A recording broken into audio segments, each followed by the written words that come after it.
Howdy, howdy. Same as usual, just big vibing, waiting for Uber rides to ping so I can go get money, money, money. And talking about ethylism. The fact that life is bullshit. It's crap. Consumption, reproduction, addiction, and parasitism. It's just not worth perpetuating.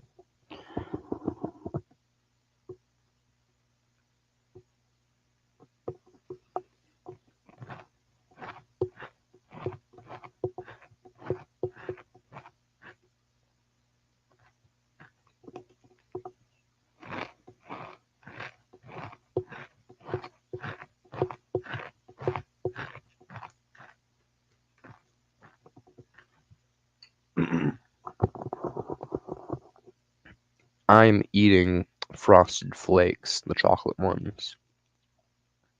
They're pretty good.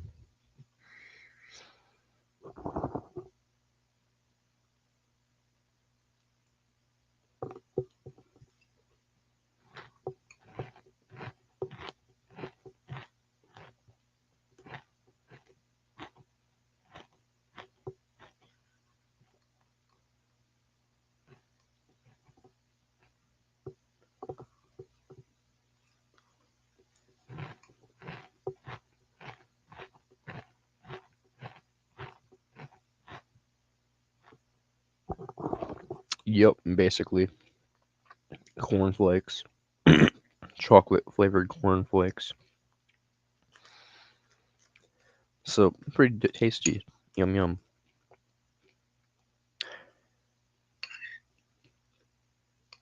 Almond milk. But yes, with milk. Almond milk.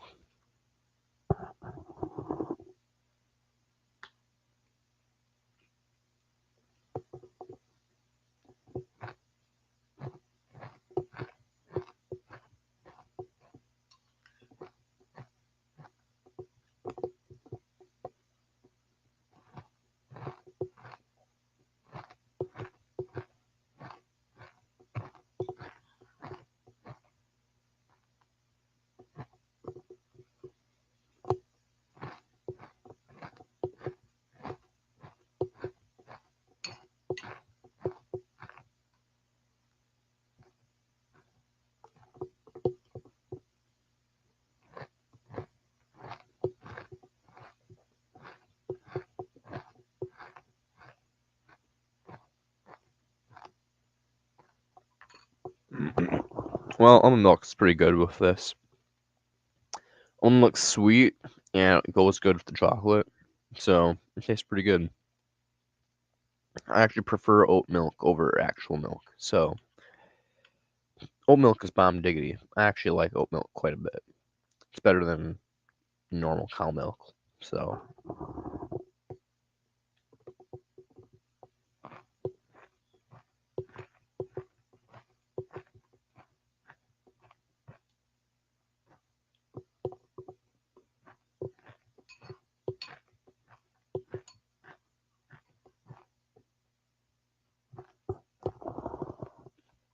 same with coconut milk. Coconut's bomb diggity. Just depends on what you have it with. Can be tasty as shit. Some dessert stuff.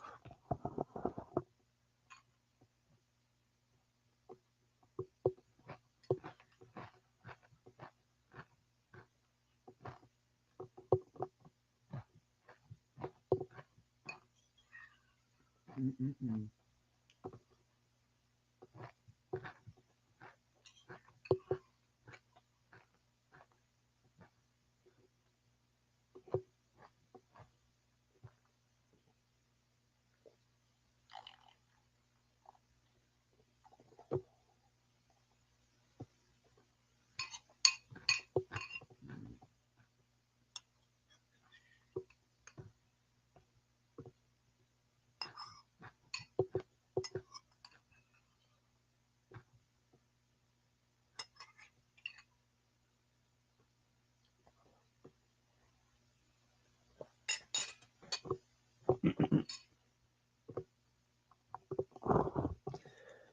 Well, guess what, my boy?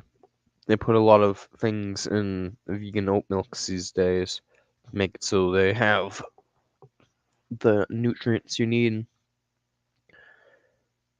I mean, I can put my own argument with plenty of people, and I'm a vegan, so it's not exactly as if I have an issue.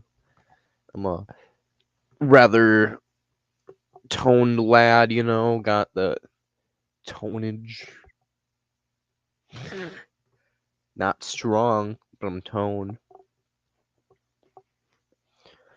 No, no less toned than I was when I was not a vegan and was eating meat on the daily. So,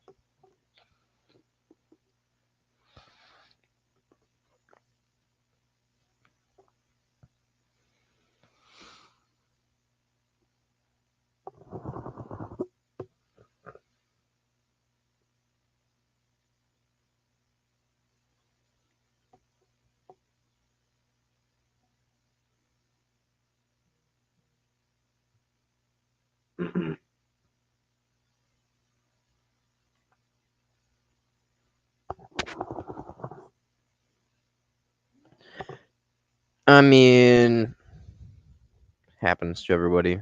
Sometimes just cancer.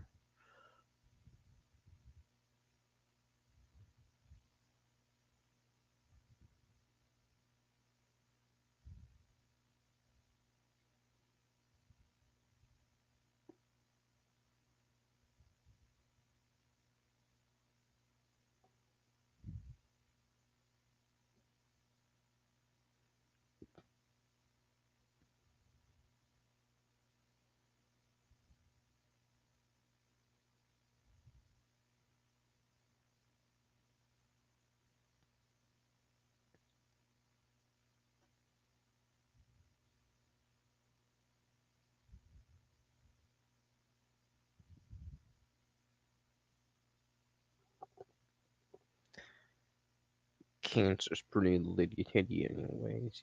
Just ends your life prematurely. As a promortalist, it's pretty base. Just kidding. No, it's just the basement. It's no one's room in particular.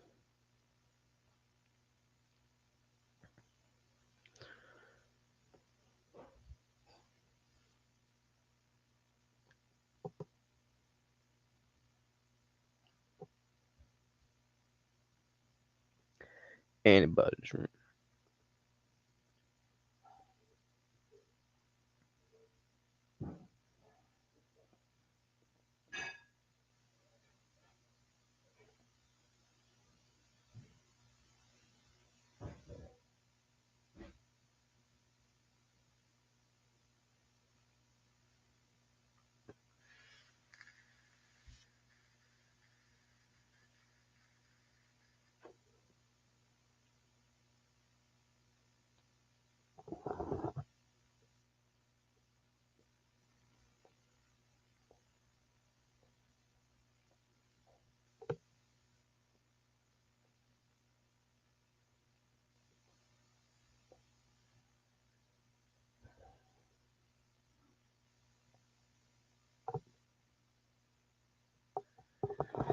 Indeed, the basement. We just big vibing down here.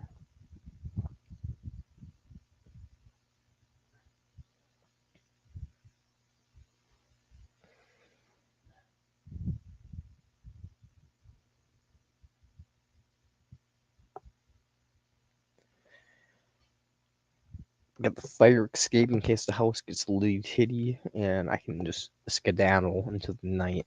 It's truly beautiful. Safety first from our kids. Remember, we don't want to die via getting shot by angry counter activists who are out there being like, "How dare you say I can't have kids?" Bang bang. We want to die that way, not by being lit to death in a fire, like a house fire, like an electrical, like fire or some shit like that. That would be really sucky. I would not be very cash money way to go. So make sure your house has a fire escape exit and a fire plan. Safety. Wait, what?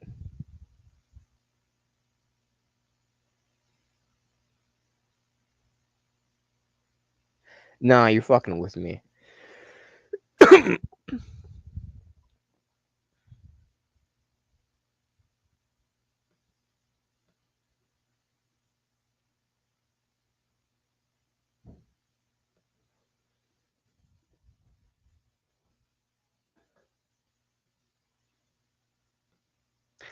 You fucking with me, G Dizzle.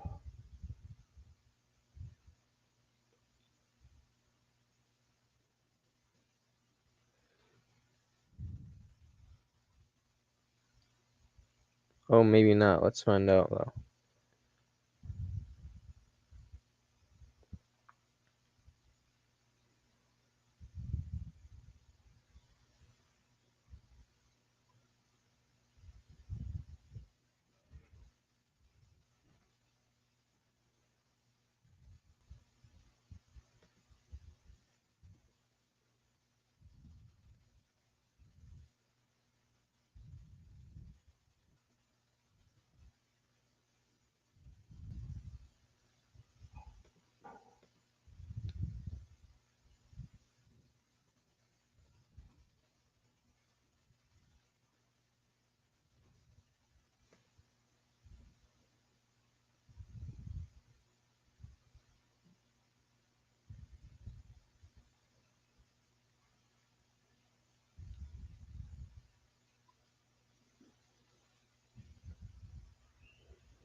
Life sucks feed.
Testing 1 2.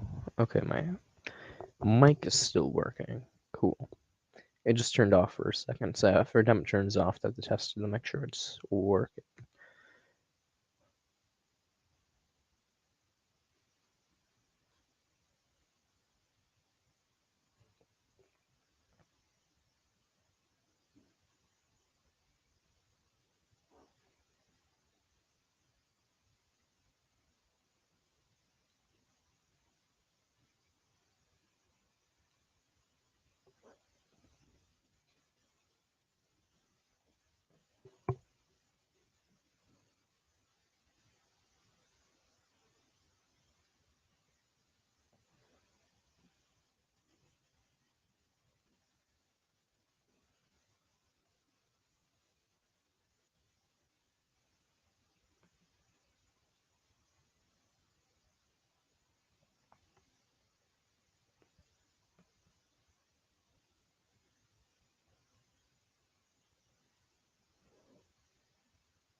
Hmm.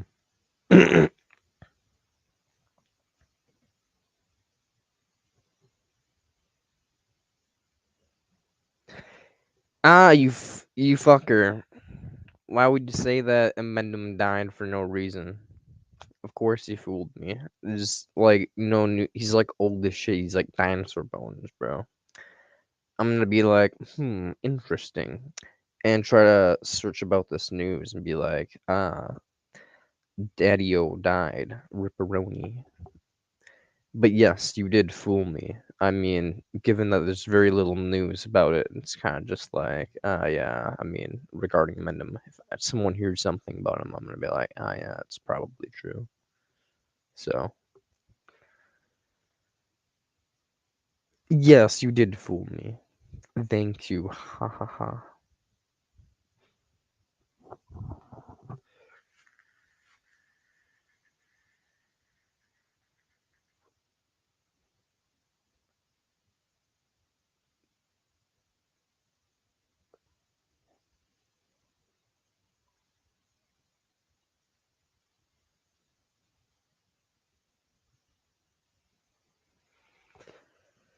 It was like, goddamn, now we're gonna have to fight like a billion times harder for Ethylism. Just be like, no, the daddy was dead. We have to spread the word to this billion.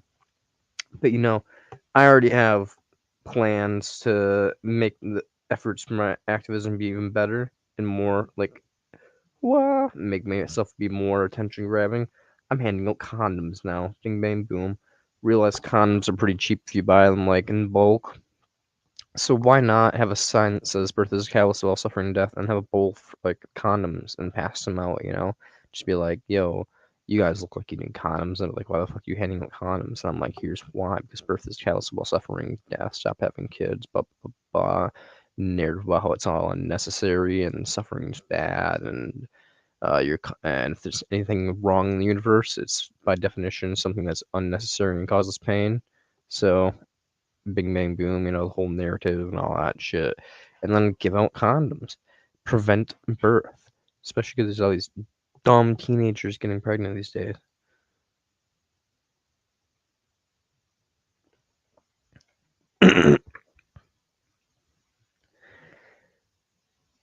Did Ultron have the idea to wipe out all humanity? Is that why you're his apostle? Yes, exactly why I'm his apostle. He wanted to wipe out all of humanity. He just wanted to take that shit and restart that bitch. Put it at ground zero. When God sees the earth settling, he throws a rock at that bitch. Just kidding. But when it comes down to it, no, we could. Life is pain. We could really use an extinction event to shake things up a little bit, make things a little less painful for once. Just saying, when there was a time when the transition between the dinosaurs and the next phase, blissful, just pure chaos of fire and ash, and no screams. Just little critters hiding in burrows, sleeping off the rain of death.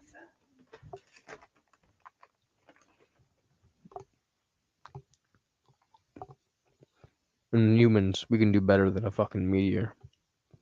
We can do better than a meteor. We're basically gods, practically. We can just rapture this whole earth.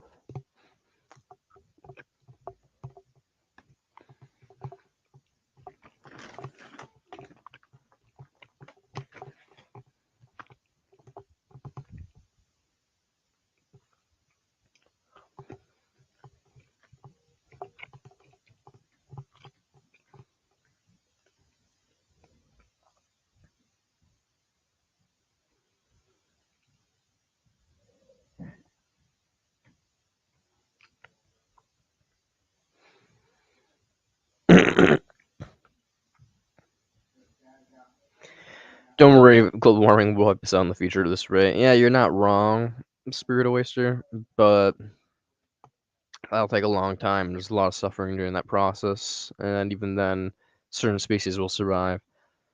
So wipe out humanity, sure.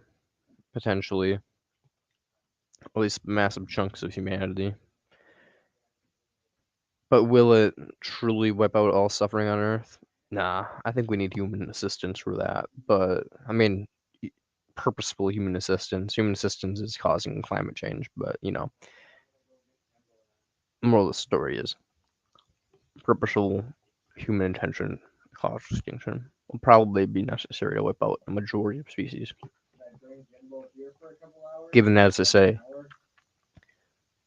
life finds a way. Yeah, Jurassic Park, but still.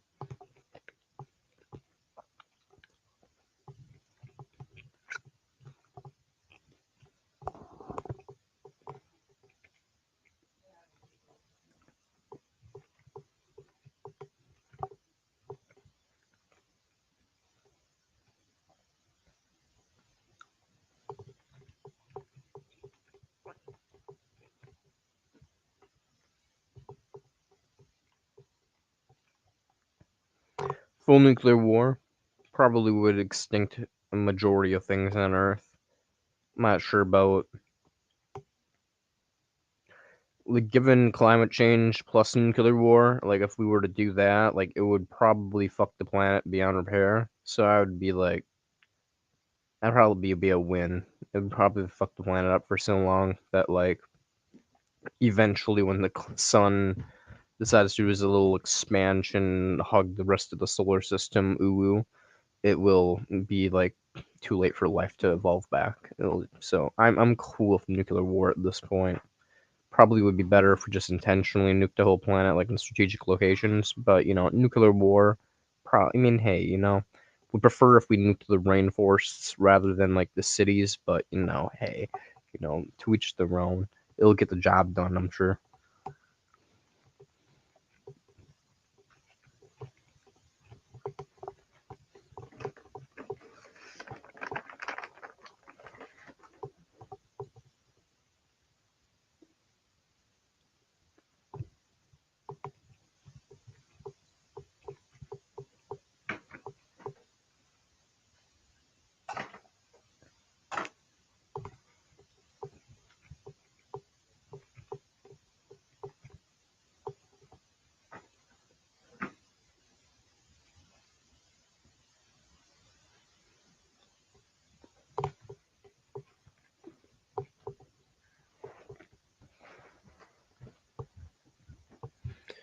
Marco, don't you want us to nuke the rainforest?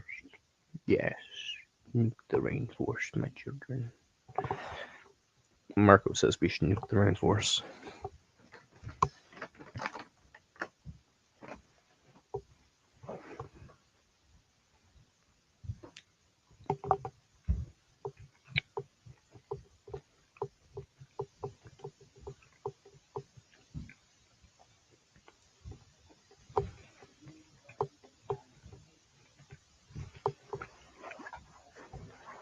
I'm this cat's adoptive father, and in cat years, he's older than me.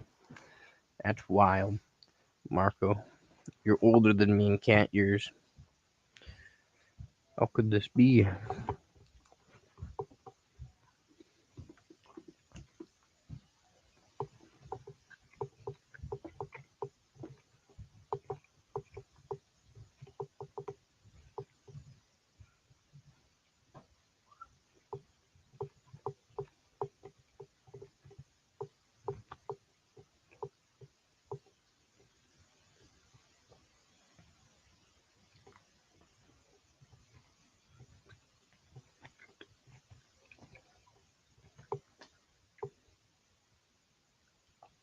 Yo, bro. The best vegan candy. Swedish Fish Mini. See, it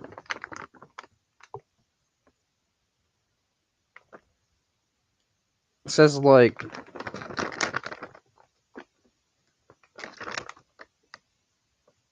family size. I guess the bag is family size. The fish are supposed to be mini. Huh. Anyways, they're the best vegan candy. Swedish Fish.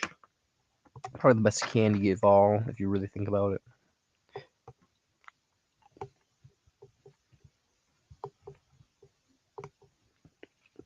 Oh no, Dragon will get mad at me.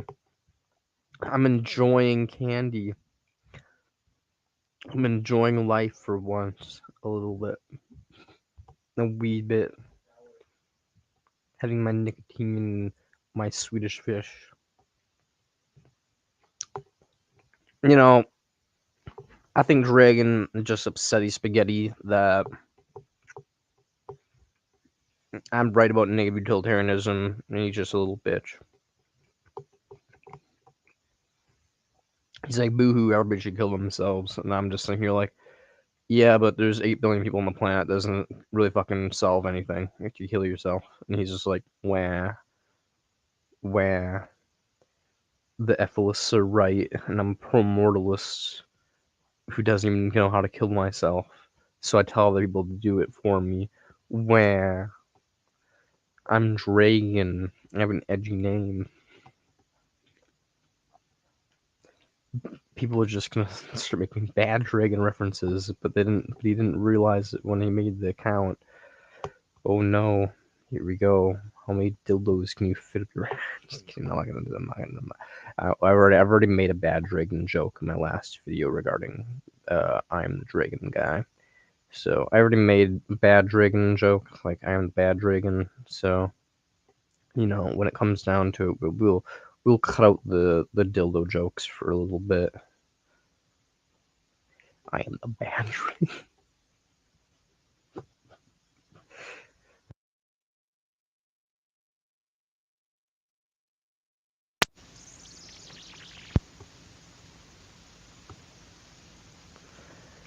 I am the bad Dragon. Smoking cigarettes is like eating grapes smeared with shit. A vape with nicotine or a nicotine bubblegum are the best. Hell yeah. Cigarettes suck ass. They're horrible. I hate cigarettes. Last time I smoked a cigarette, I pretty much threw up. Well, I did throw up. Well, not the last time, but like the time like right before the last time. Basically, when I was in that mental hospital, they don't allow you to have vapes for some reason, but they allow you to have uh cigarettes. So I was like, okay. And basically, I smoked their house cigarettes, and yeah, I got a little nick sick and threw up, and I was like, these things are nasty as shit. But they just taste gross.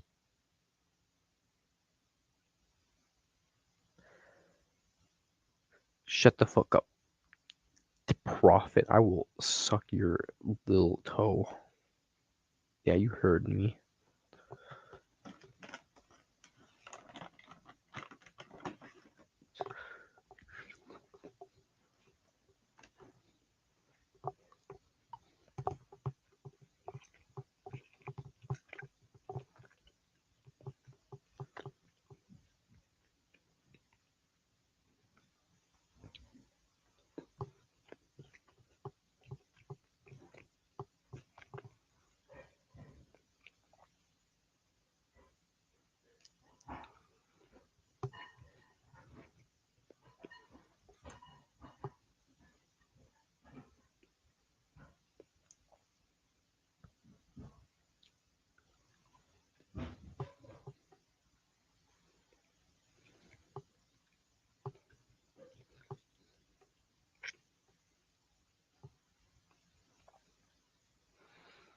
Who is Dragon Dildo? Yo, there's this guy named I am the Dragon, and he basically thinks everybody on the planet should kill themselves. But for some reason, out of all the people he's telling to kill themselves, he's telling people like me and like Amendum and like uh Rita McLeod to kill ourselves. It's basically telling people who actually care about suffering reduction ethics to kill themselves instead of like I don't know, like fucking slave owners and like pedophiles and like assaulters and like battery people and like I don't know, domestic assaulters, like literally anybody in the planet who's like a bad person. He's like, instead of being like bad people, kill yourself, and he's just like, hey, people out here in the ethicist community and antinatalist community and vegan community, kill yourselves. So when it comes down to it, he's kind of a piece of shit. So I'm just making fun of him, calling him like the dildo man and shit like that. So when it comes down to it, you just gotta make fun of people. If they're dickheads, you just gotta make fun of them. You don't take them seriously. And how's it going, nobody? We're just big vibing, talking shit, taking dicks in the. No, I'm okay. We're not doing the second thing, but we are talking shit.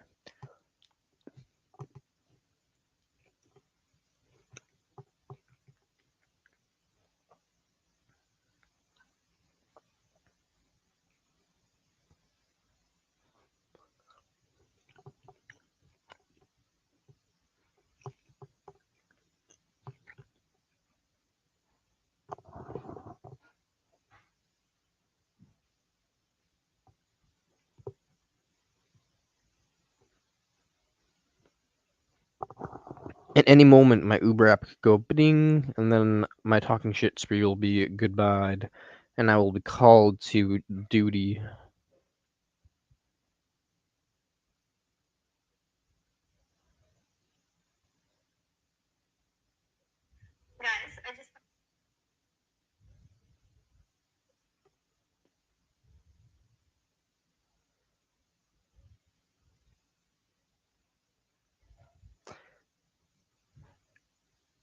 Eating ass.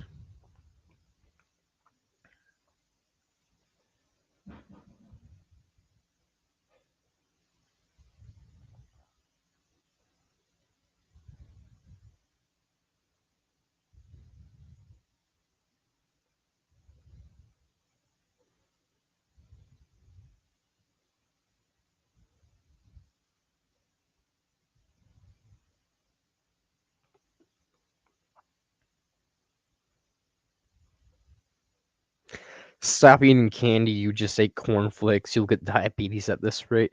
Hey man, you may be right, but death is inevitable. If I can just die via type 2 diabetes, that'd be pretty metal. I'll take it. Seems like a win in my book. But no, I won't get type 2 diabetes. I'm too godly tier of healthy to get diabetes. Like, literally, I could chow down on, like, a bazillion things. I could just eat, like, a whole bag of sugar right now, and I wouldn't get diabetes. I'm basically Jesus. My, like, systems are, like, too powerful. And yet I hate life. I hate life with burning passion, despite the fact that, like, my ability to stay alive is, like, better than, like, everybody else. Survive 2 hanging attempts, which have like 89% success rate of survived. Bunch of random car crashes that have it's just so if I can't chat much with him trying to book bus tickets and stuff. I got you, my dude. No. When it comes down to it, we just big vibing, my dude. We're just big vibing. So don't apologize, man. We chatting at our own rate from both ends.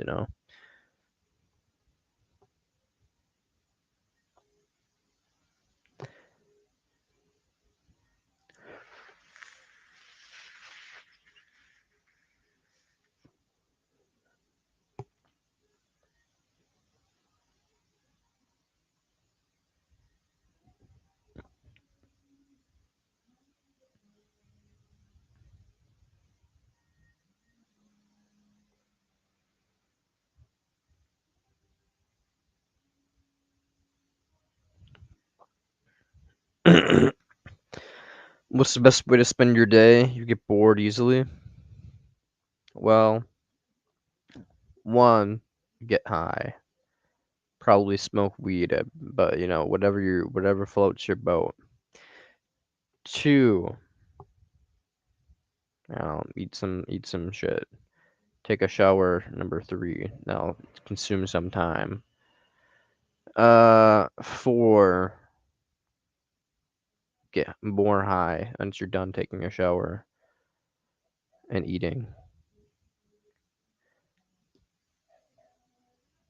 I don't know if we're in five or six, but either way, after that, you basically just either play video games, do something productive like work or activism, like go outside and like do something you care about, be like, hey, people, you should care about this also. Or for a walk or something. I don't fucking know. Do something like I believe in you, or get really existential and think, and then just be like, just kidding. Don't do that. That's really bad. But when it comes down to it, we all have many things we can do in life. So there's like it's like many options. So I can't control your day. Only you can. So manifest the world that you want to live in. Is what I'd say if I was spiritual. No, just get out there and do activism, you motherfucker. We all have an obligation to prevent suffering. There we go. That's what you should do with your day. I'm having no luck trying to find my bus though. I'm trying to find one, or I can't find anything. Interesting. Interesting. I don't really have to deal with bus stuff because I have a car, but I'm sorry to hear that you're having bus troubles, my dude. I wish you the best of luck. But that's something that you can work for. Nobody. Spirit Wizard probably has a car because he's a retired cop, so he has that grind set money from like years of putting his life on the line for the back to blue. You know. So what comes down to it, though, you can work for a car, my homie. Get that bread. I wish I could have a car. It sounds so much easier. It is a lot easier. Believe me. You just hop in that bitch and just go to wherever you want. Plus, you can get like if it's a newer model, you can do like Uber, and that gets you good money. So, bing bang boom.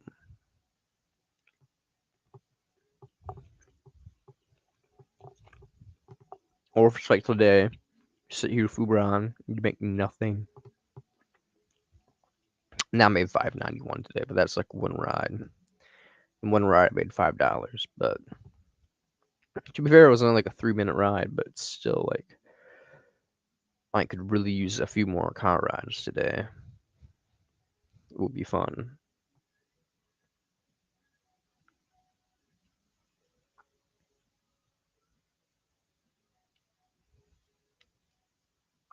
I don't know, my dude. Um, I feel like you'd probably have to be like 18, but like that's probably like if you're like 18, or you could probably drive a taxi and chauffeur people around. But maybe you can do it at 16. I'm not sure. I mean, you'd have to look up the laws for your state that you live in or country.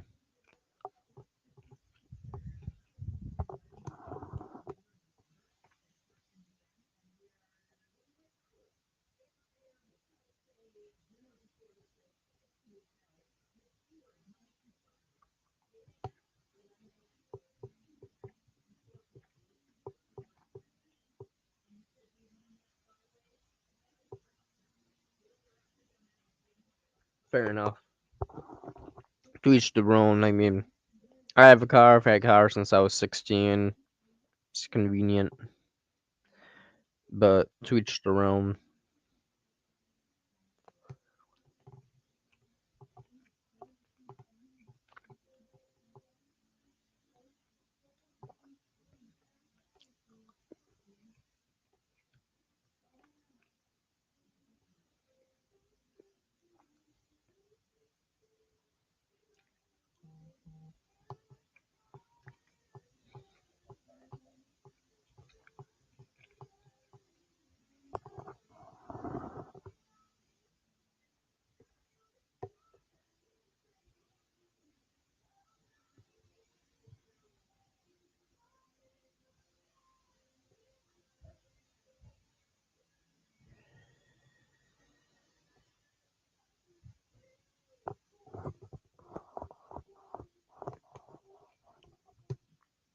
Goddamn, son. If you were near, yeah, get an Uber. I was gonna say if you were near me, I'd just Uber you wherever you needed to go, my dude. Cost you a pretty penny probably, but I'd be like, yo, I'll get you wherever you need, kid. If you need to go to like fucking 5 states over, I will drive you there. As long as you like give me a tip so that I can like get back home and like still have profit. Because honestly, I don't want to like drive like 100 miles and then just be like dead in the water.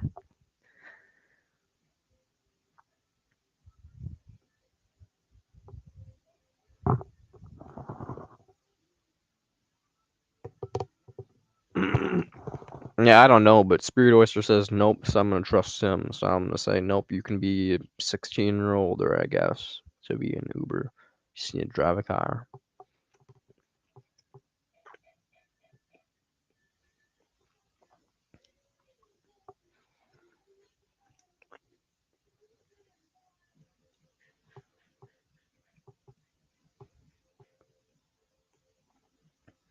Imagine the age restriction is you need to be old enough to have a work permit, and you need to be old enough to drive a car. So whatever that is for your state or country.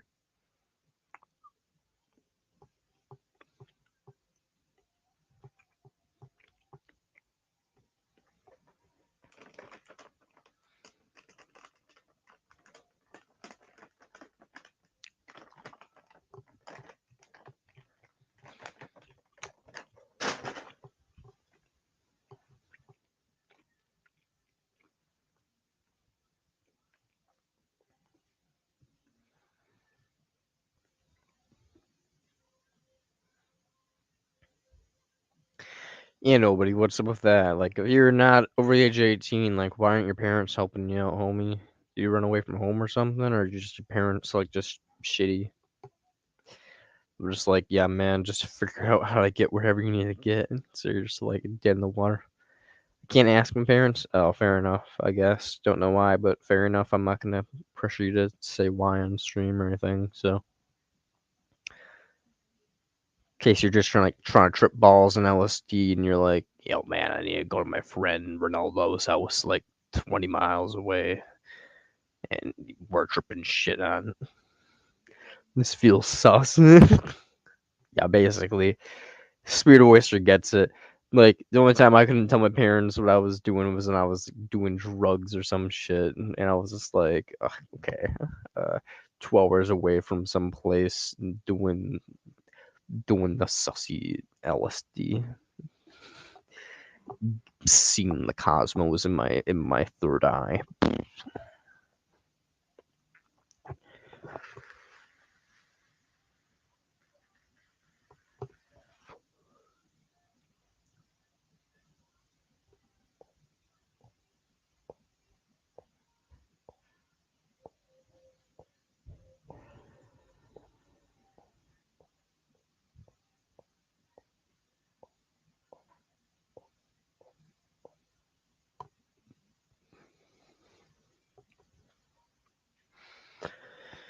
Bibbidi boopy. I'm not doing drugs, I swear. I just need to get somewhere. The whole dead emoji. I believe you. But the cop don't. But the ex-cop don't. Sorry, kid. You're going to Fed. Just kidding now. Put your hands up. Just kidding.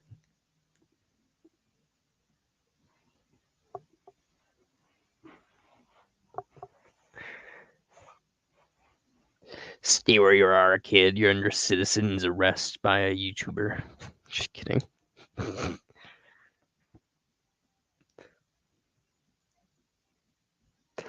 just joking.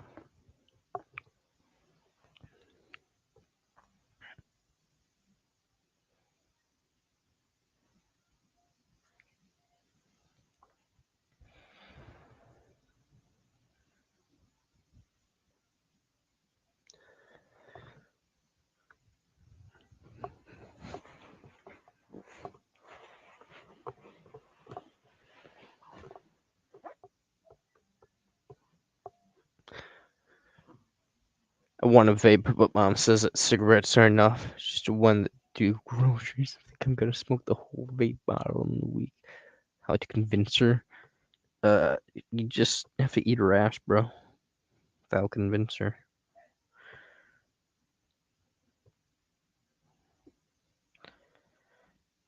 My cousin Ronaldo said that it worked for his mom.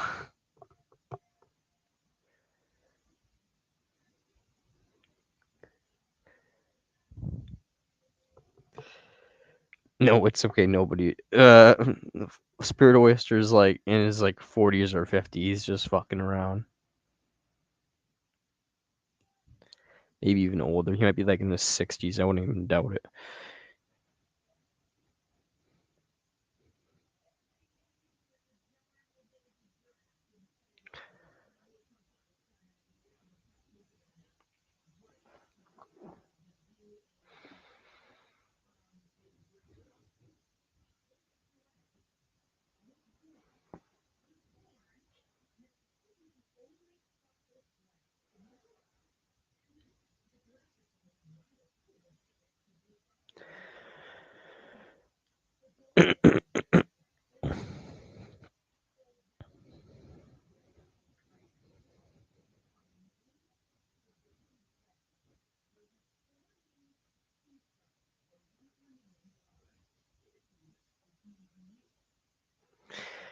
I'm 37.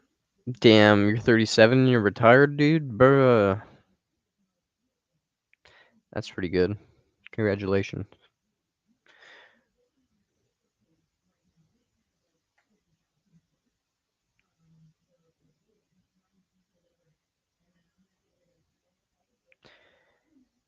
Now you have all the life to sit around contemplating existence. Oh yeah, you're schizophrenic. That's why you're retired. Okay, never mind. I forget. Sometimes I forget about mental disorders causing early retirement. Yeah. Okay, that makes a lot of sense. Okay, it's weird how so many schizophrenics are following me on this channel. I forget who's the schizophrenic and who's not sometimes.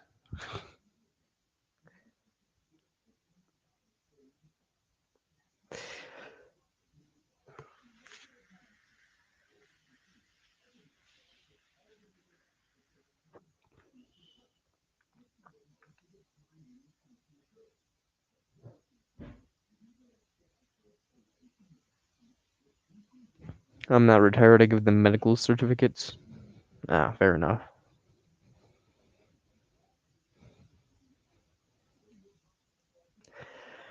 Medical certificate.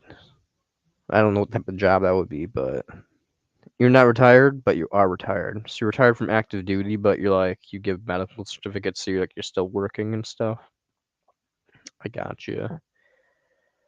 You no longer one claw claw of like the criminals just being like, you're no longer having shootouts, getting riz of the ladies. Like some cop movie. Just like, hey, ma'am, I saw you going 60 and a 69 and a 25, but we can get that down to a 25 and a 69 if you know what you don't got that going on anymore, but you got like you're helping people out with like medical paperwork. To each their own. To each their. Just kidding. I don't know what the fuck I just said.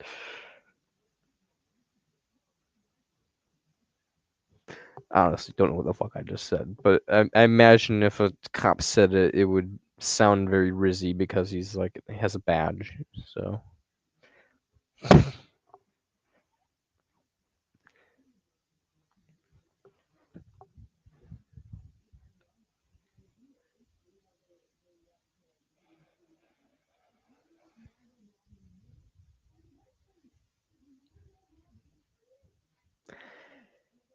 I found a bus that leaves at 1 a.m. as well. Thank God it took me 3 hours. Damn, you live in the UK or some shit, bro. 1 a.m.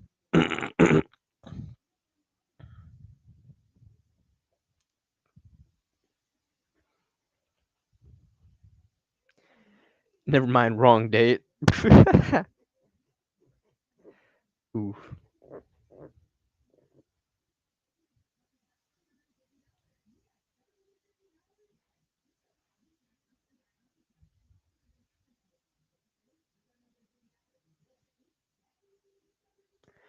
Live in England actually. Isn't England the UK? What's the difference between England and the UK? I thought that, what is England the UK? Part of the UK. Are you England and the UK the same thing?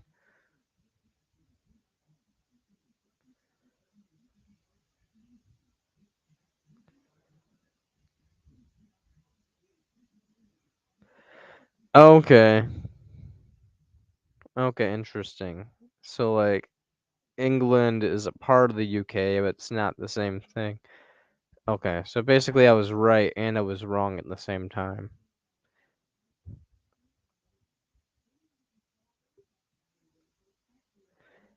Okay, cool. I'm trying to head to London. Ah, dope.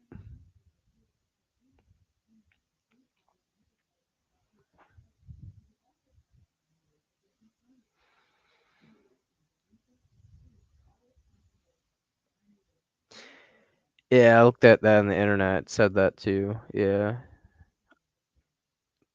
Northern Ireland, Scotland, England, and Wales.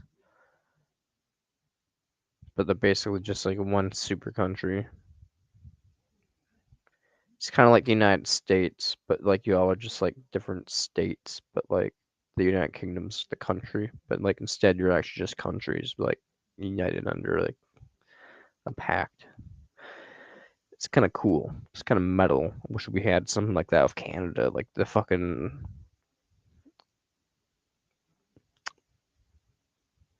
hmm.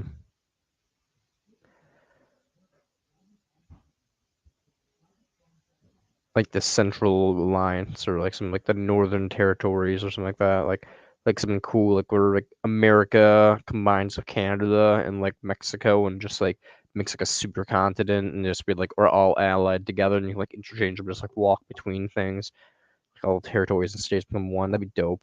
Right, guys? We should just all combine, become globalists. We should just allow it so we can just like go everywhere.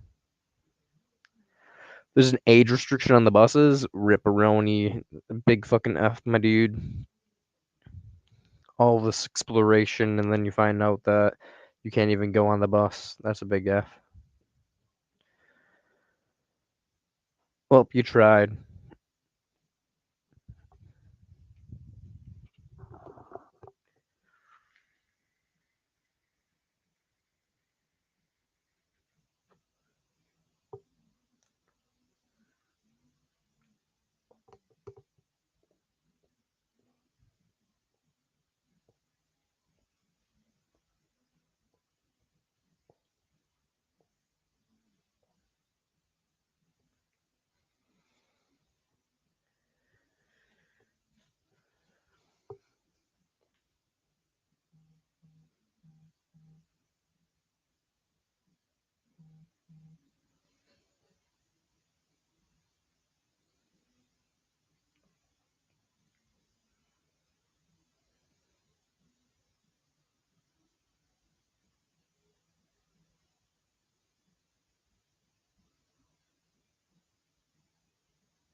Damn. I mean, when I was a kid, I just did everything in the neighborhood.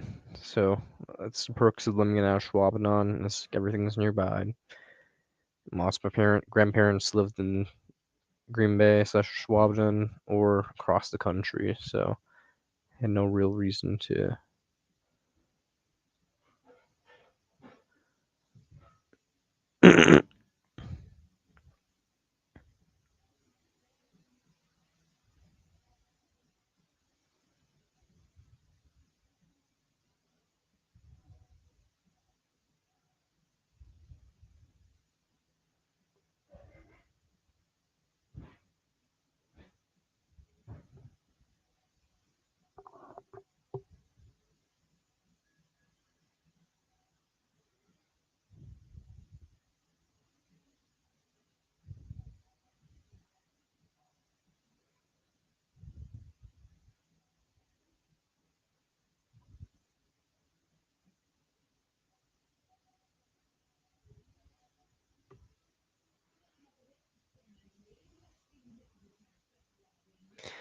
He must have got lucky then. Yeah, basically. The law, but sometimes you just look old enough. Like I've got non-IG checked before. Like I went into stores and got wine, and no one ever gets wine unless you're like an adult. So like I've gotten away with just not being ID checked a couple times. Yo, an Uber. Hey. I'm out of here.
Ah, they canceled the ride.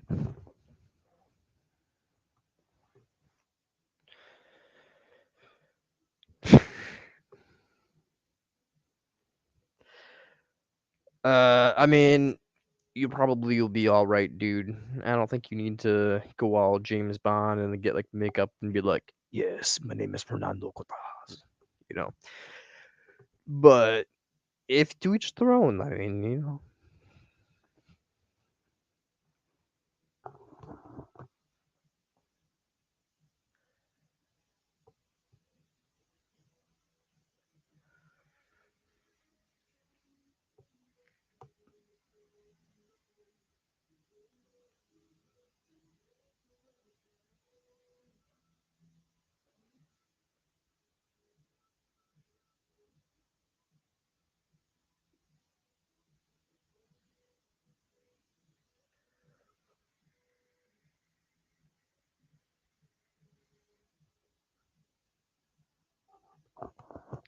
Yeah, man, London's just boring. What's in London anyway? Just kidding. Oh, you kind of have to. Oh, fair enough. I mean, if you have to go to London, you have to go to London. But like,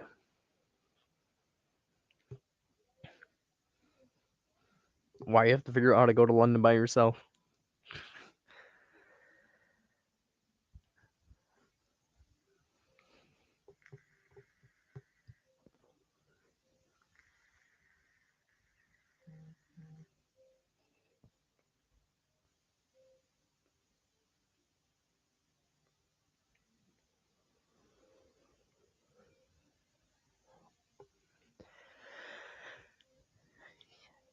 He's escaping domestic abuse. No, I'm just kidding. I don't know what he's doing.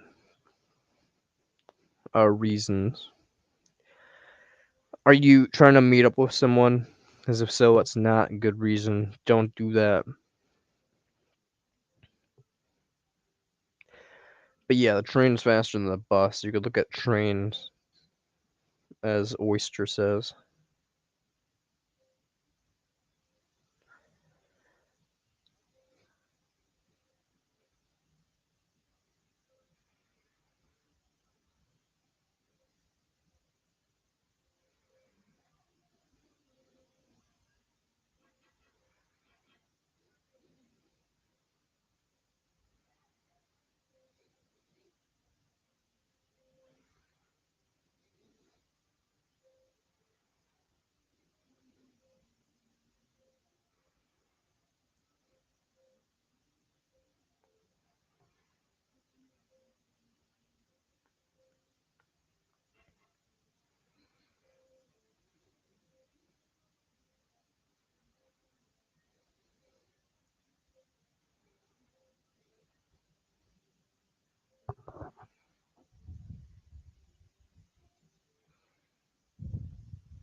Yeah, don't go disappearing into the night, kid. There's a lot of dangerous stuff out there in the world.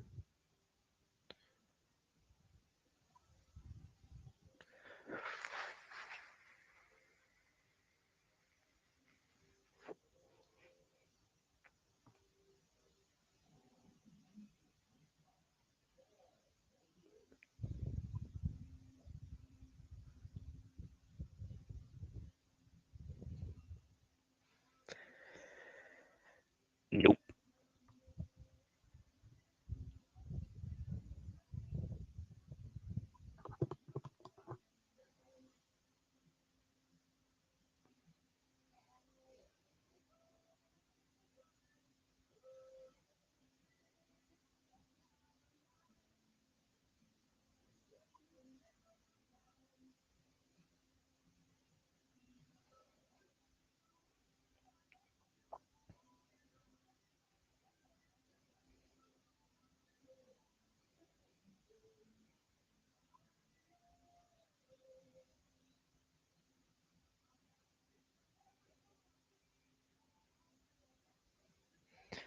Basically, just hope he wasn't kidnapped. The world's rough though, so I wouldn't be that surprised.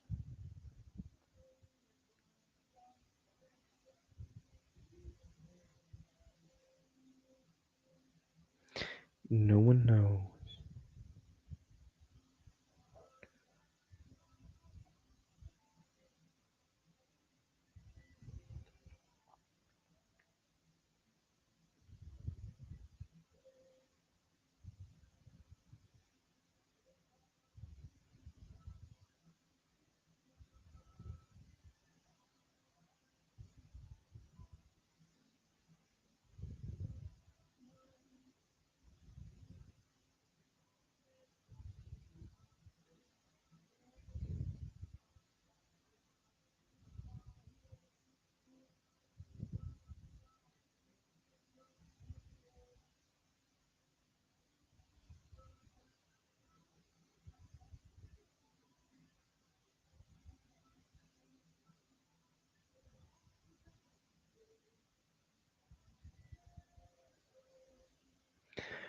Depends if the group you're going with is people you know, but fair enough.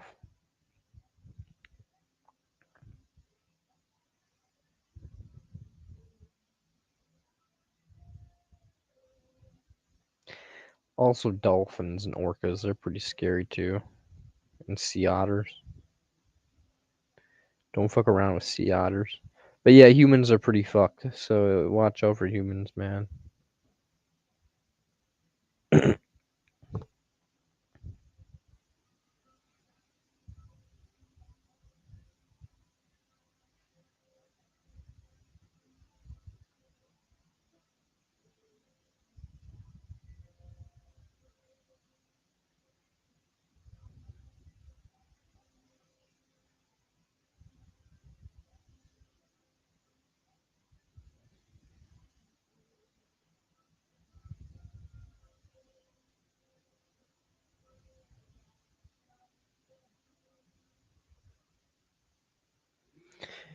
Yo, Kane, what is bopping, my dude? We are just big vibing.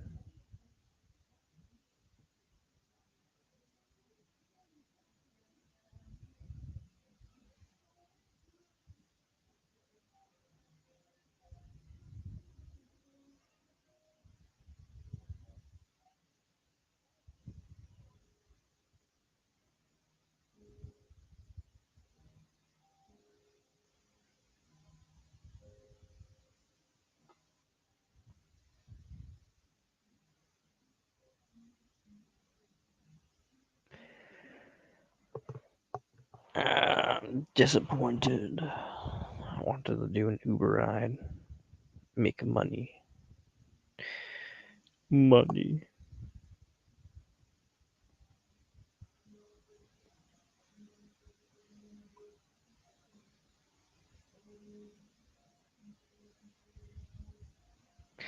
Yeah, we'll be fine after a couple days. Sounds sus, but still, I got you.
I have no clue, Kane. Yes, natural selection is cruel, and Darwin recognized this in one. I mean, Darwin, for example, said something like, "It's impossible to believe that a benevolent deity would have created the Ichneumonidae. These are wasps which lay their eggs in caterpillars or similar prey, and then the eggs hatch out, and then the larvae eat their way through the live creature." And Darwin saw this as excessively cruel. On the other hand, Darwin also, when talking about the suffering of prey animals when they're caught by a predator, by a lion or something, he said something like, "The death is swift and merciful." So Darwin clearly worried about it. There's absolutely no reason why natural selection should not be cruel. Natural selection doesn't care whether animals suffer distress. All it cares about is survival. All it cares about is whether the predator gets a good meal. And if the predator eats the prey alive, and then that, although that's terribly cruel and terribly painful for the prey, there's no reason why natural selection should penalize it. Could go even further, perhaps, and say that natural selection is almost bound to be painful and cruel, because if it wasn't, if there was some mercy, some lack of suffering, then somebody isn't doing their level best to survive in the most economical way possible. So I think natural What Brant selection gonna be is so cute because inevitably going to be. all the good genes went to my face and everything else went to giving me fucked up mental health. So that's why. Thank you, Dave, though. I appreciate it.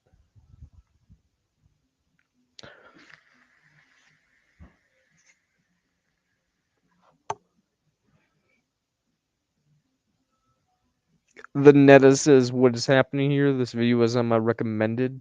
Yo, man, I don't know why this is on your recommended, but we're basically just talking about ethics here. Right, wrong, what you ought to do, what you ought not to do. And basically, I'm trying to convince people that having kids is something you ought not to do. That it's unnecessary. No one needs to have a child. And there's a lot of suffering and horrible things that occur in everybody's life.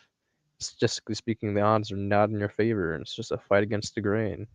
So basically, I'm trying to convince people to not do the unethical thing, which is to cause unnecessary suffering in the world. So, yeah, basically,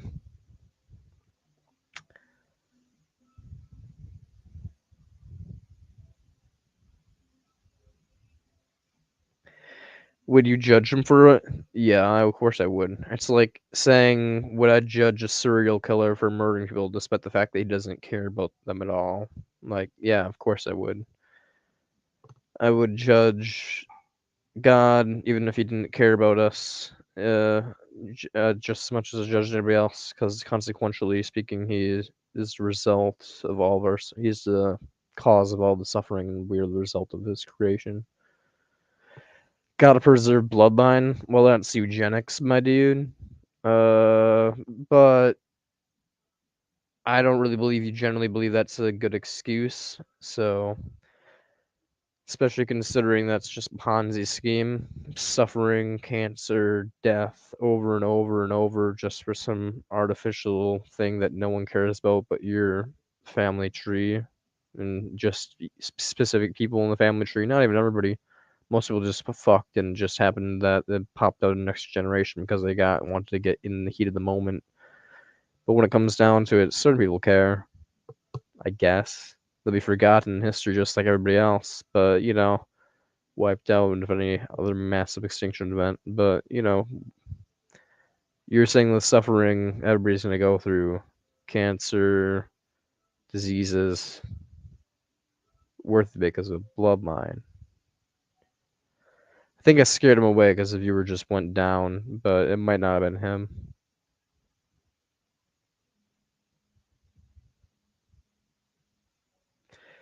Gotta preserve the bloodline. You do realize the bloodline doesn't have a conscious, isn't a conscious entity. Like the bloodline doesn't care. There is no conscious thing called the bloodline. It's not gonna miss out and cry if you don't have children.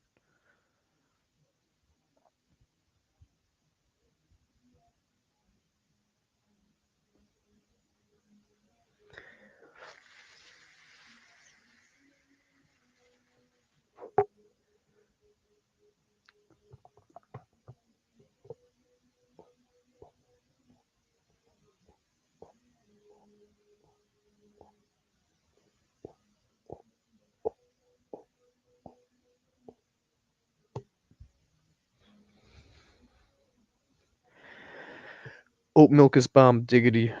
I love oat milk also. Nobody gets it. Oat milk is far superior to normal milk. It tastes better, it's healthier, and it doesn't cause suffering to animals. So oat milk is the way.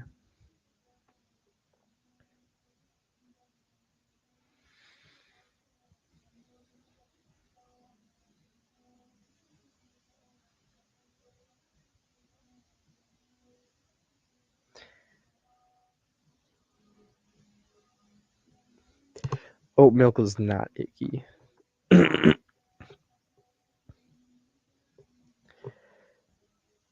If you don't like oatmeal, maybe it's icky, but it's not. I do 1%. Well, you should try almond milk or soy milk then, or coconut milk, because there's various forms of nut-based milks that are all very tasty to different people. I mean, they all taste very different, so it's like oat milk tastes nothing like almond milk tastes nothing like coconut milk, and coconut milk tastes nothing like oat milk, because it's like almond is icky too. Now that I agree with. I don't really like almond milk very much. I mean, here's the thing. I'll drink almond milk. I'm drinking almond milk with my cereal this morning, and it tastes just fine. But it's not that bad. It's just you're just used to one form of milk and not the other type, in my opinion. If you drink oat milk a little bit more or coconut milk a little bit more, you'll like it. Plus, just by itself, all milk is gross, in my opinion. Like milk's just, but when it comes down to it, having with other things is fine. Like all of them are fine with other things.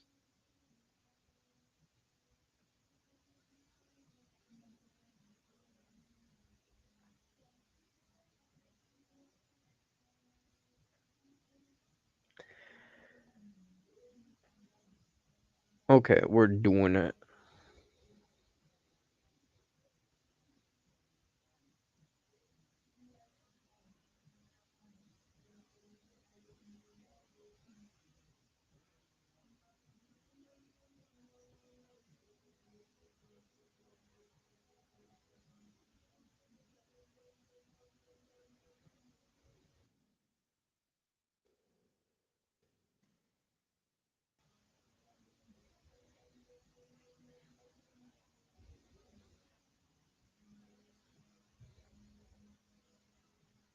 where it sends in an electrical current.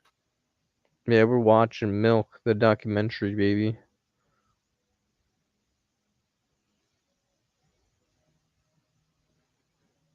Be prepared. Turn away now if your little minds aren't ready.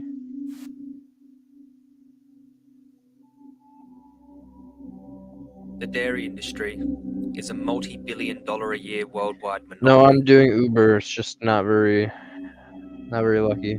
They invest millions on clever marketing, deploying slogans like "Happy cows, happy milk," and "Milk does a body good." Great milk comes from happy cows. Happy cows come from California. We give our cows more time outside because happy, healthy cows make better milk. I know I should drink milk because it'll help me grow up big and strong. It's working! Keep drinking! They perpetuate consistent propaganda campaigns to humane wash and greenwash the industry to keep the average consumer under the spell. But is the actual reality of dairy consistent with what the industry tries to convey? Well, make your own mind up. Oh, Skimflex coming in here saying, "Oh, what the fuck is this shit? Are you one of them?" What does one of them mean? Because I'm not a vegan, I'm a scrapitarian. I hunt and I fish. I just realized that animal suffering is wrong and I don't bring animals into existence. Death is not a bad thing. Death is not a bad thing, so I have no problems with death. I do have problems with bringing things into existence. So when it comes down to it, yeah, I'm not a vegan, but I buy only vegan products and I hunt and I fish. Now, I don't do any dairy products because guess what? You can't really naturally get dairy unless you go out there and wrangle a fucking goat or some shit. So unless we're going goat raiding, so you're a vegan. No, I go fishing and I go hunting. Most vegans consider that me not one of them and say I should like kill myself and bullshit like that. So no, I'm not a vegan. I just buy vegan products, and I think that most people are pussies and don't go hunting and fishing. So most people should be vegan, unless they want to be little inconsistent bitches. So sit there, ass down, either ask some valid questions and watch the documentary, or skedaddle skedoodle, your dick is made out of noodle. Show me the hunting and fishing pics. Yeah, fuck off, you little faggot. I'm not gonna show you anything. My cock. Yeah, fuck you.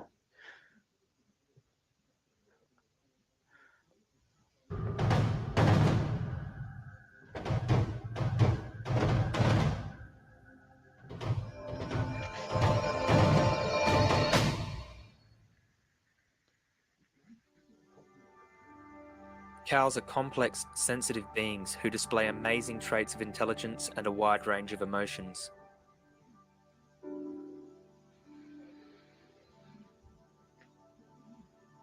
Dairy cows actively maintain friendships and have their own unique personalities.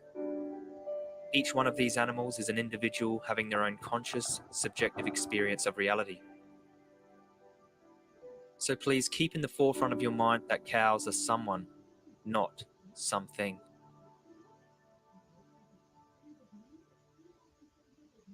Although there are farms who use a bull in the pen for breeding, it is not as reliable as the most common form of breeding, which is euphemistically known as the AI method, artificial insemination.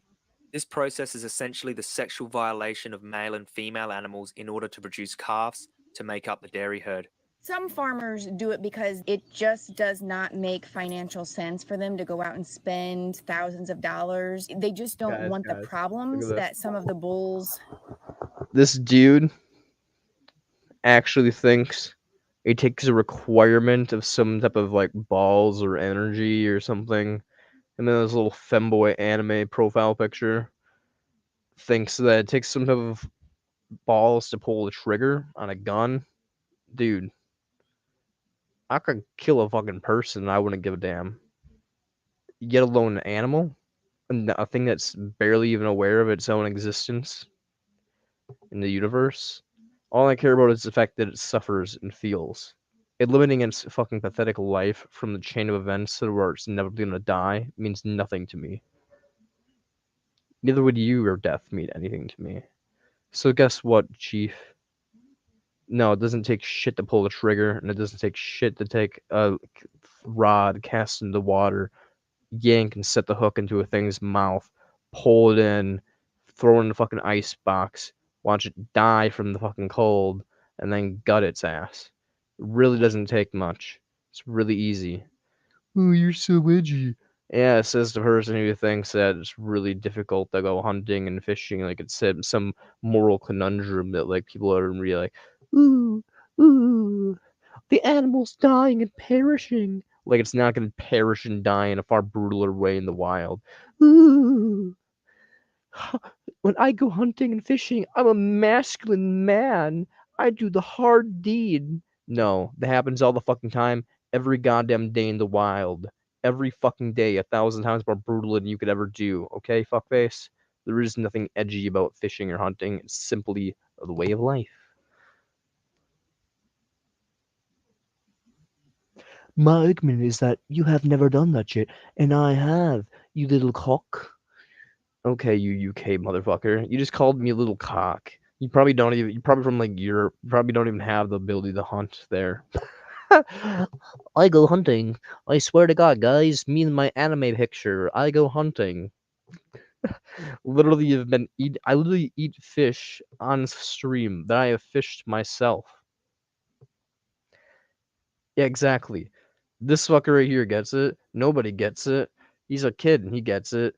You're doing it a favor by putting it out of its misery. It doesn't take manly energy. It doesn't take literally anything. You could be a fucking sadist. You could be an empath. You could cry every single time you see this thing in pain in front of you, and you could still hunt and fish because of logical reasoning. It literally doesn't take any amount of masculinity, any amount of manly energy or balls of steel to go hunting and fishing. It's pulling a trigger and yanking a fucking rod. Just like you do every single day, Mr. Skimflex. Yanking your fucking rod. Oh, baby.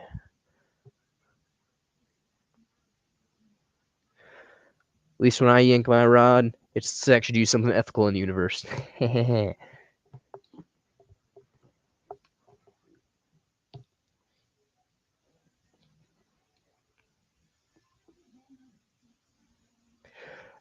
The fakery in this chat is so palpable.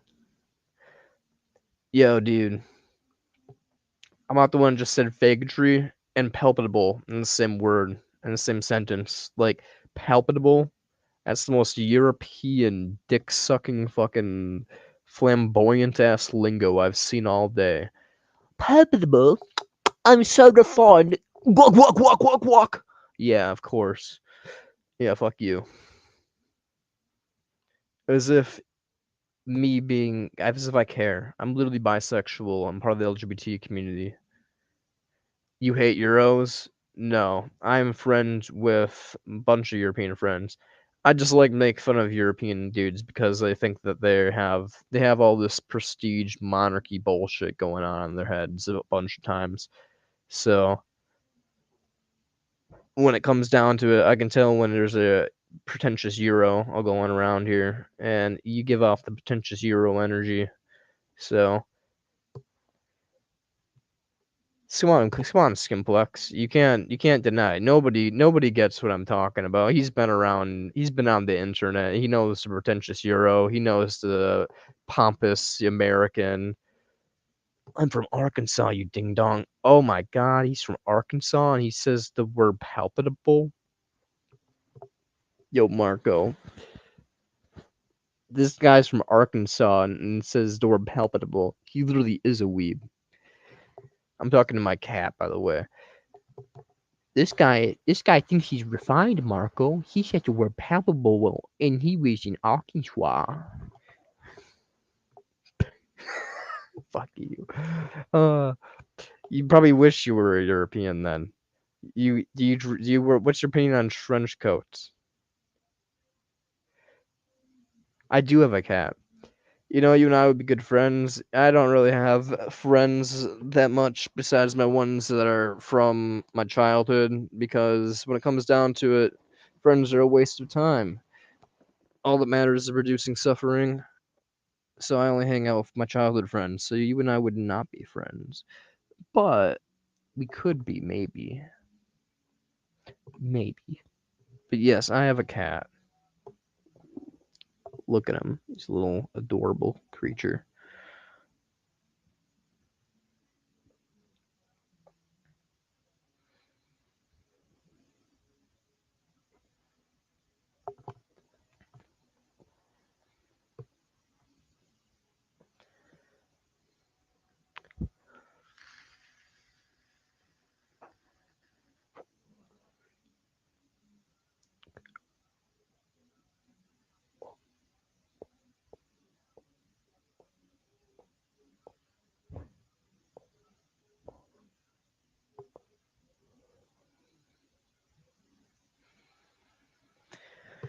You need friends, mate. Dude, if I were to count my friends, it would take 2 hands plus an extra hand. So I have plenty of friends. I've literally cast away friends. You can ask the channel. I've literally cast away friends in last recent weeks. If you literally look at my channel, You can basically, on YouTube, you're on Twitch, you can basically see how I've casted away friends because I have too many of them, and there's too much time being consumed from my ethical time. I'll be up there in a minute. But when it comes, who is the channel? Oh, I'm not gonna tell you my name of my channel because you're a troll. But when it comes down to it, yeah, mommy called.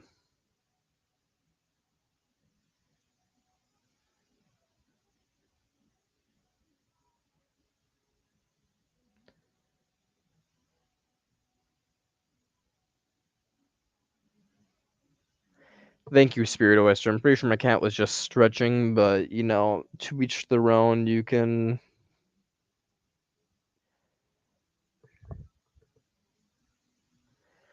How are you a troll? You came on this channel and immediately started insulting vegans, so that's how you're a troll. Veganism is pretty much, other than scrapitarianism, veganism is basically the most consistent form of ethics. So if you think veganism's wrong, you're just an idiot, or you're a troll, which is basically consistently the same thing, because being a troll is a waste of time. So yeah, an idiot. So yeah, you're an idiot. So you know, I'm not gonna share my channel with an idiot. Incorrect. Pushes up glasses, anime style or some shit. I am not a troll. Veganism's just foolish, or some shit. Like, what are you gonna say? What are you gonna say? Like, they're inconsistent because blah blah blah blah. And then I'm gonna explain how you're wrong. So anyways, I'm gonna go eat dinner. I'm gonna play the video here, and you're gonna ramble on and realize I'm not watching you, and you're gonna dip out of the chat because I'm not entertaining you. Because guess what? You're a troll, and trolls only want to be fed. They don't actually care about the content. Hence, why again, I'm not gonna share my channel with you. Anyways, watch the documentary, you little bitch. Cause some bulls are very hot, meaning tempered. They're very aggressive. If they can get more cows bred in like the first 21 days of the month, the cow cycle, they're going to have more calves hit the ground, which actually brings better money. The advantage of AI is the selection of high quality sperm for breeding purposes. Semen quality is considered best when the bulls are under 3 years of age, prior to them reaching maturity. Sperm is extracted from stud bulls either via the use of an artificial vagina or more commonly via electroejaculation with a rectal probe.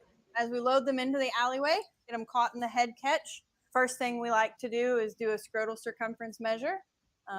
There are parameters set out for minimums on those young bulls, and obviously they have to pass those. We also palpate the testicles, epididymis, make sure that everything palpates normally. And then we go ahead and do a rectal evaluation of the internal genitalia. He's a big feller. So we can reach over the brim of the pelvis, palpate both internal inguinal rings, make sure that there's not more than a finger or two width in either one. This probe is inserted into the rectum, and it's got some very targeted, weak electrical current that's targeted directly onto the accessory sex glands, which I just palpated, and some of the surrounding musculature. That weak electrical stimulation then causes him to have an erection and an ejaculation. And you will probably see the bull react to the first pulse. You can see the bull. This probe is inserted into the anus of the restrained male animal, where it sends in an electrical current, forcing the bull to ejaculate. This is a highly intrusive procedure and highlights the perversity of dairy industry practices. You can see that he's reacting more so, and he is putting out quite a lot of prostate fluid. And there we had a full ejaculate of a good, what appears to be grossly a good sperm sample. Once the semen is collected, it is distributed to dairy farms where it is used to impregnate the female animals. Of course, with cows being mammals, Like humans, they have to have given birth in order to produce milk. The method for females, which generally does not legally require a licensed veterinarian, involves restraining the cow in a cattle crush. Today we're going to go through a step-by-step process on how to AI. Point your fingertips to your thumb and insert your palpating hand into the rectum. Wipe the vulva of any manure in order to avoid bringing in infectious bacteria. Making a fist and applying downward pressure will cause the vulva to slightly open, allowing a clean entrance. Insert the catheter into the vulva at a slight upward angle to avoid the urethra. Begin to level out the angle of the catheter as you gently push the catheter forward into the tract. Now, the problem with heifers is they have a very, very small cervix, and they've never had this process done before, so they can get a little jittery. Of course, they're uncomfortable. She's got, a complete forearm upper rear end, and then you're trying to poke this plunger in to try to find that without injuring her. She won't like it very much to begin with, but she'll get used to it. So you just kind of work your gun in there. Right there is the cervix. I'm against the cervix right now. Deposit the semen relatively slowly, about as long as it takes you to say, one more AI calf. This is very common practice in most dairies, with 89% of dairy operations in the US using this method. This procedure starts when a cow is at breeding age, which begins at around 18 months to 2 years old. These breeding practices are consistent in almost all worldwide dairy farms. Cows, like humans, have a 9-month pregnancy. Dairy cows are impregnated annually to ensure milk production remains consistent until they are worn out and productivity drops. I tell you. In the dairy industry, cows generally have 3.6 lactation cycles, with the average age at first calving being 33 months in the UK, with a 400 They find the artificial insemination process very unpleasant. Dairy cows have been modified to produce up to 10 times more milk than they naturally would. Cows are milked at least twice a day and are hooked up to painful milking machines, which suck milk from the udder, along with any feces or pus present. So if you can see all of her legs. They just describe it so casually. Feces all over it. Feces all over her hooves. Feces all over her legs. Feces all under here. All under here. All feces. I mean, on the udder. These are vegans right here, so they have to be business. But people that are just artificially inseminating it, just describe it so casually. Just like, yeah, we just raped them. 30% of UK dairy cows have mastitis, a bacterial infection of the udder. Mastitis is inflammation of the udder tissue and is most commonly caused by bacteria entering the udder through open teat ends. Once a quarter becomes infected, milk production, milk quality, and the welfare of the cow all suffer. But I think you're fine. That quarter there is really tight. Once we get the teats out, there's mastitis. That's the problem right there. The white blood cells are called somatic cells, and you can measure these on an individual cow or herd level to get an idea of the presence and severity of mastitis. In the US, the FDA allows 750 million somatic pus cells in every litre of milk. In Europe, regulators allow 400 million somatic pus cells per litre. In Australia, there's no limit on how many somatic pus cells are allowed in milk.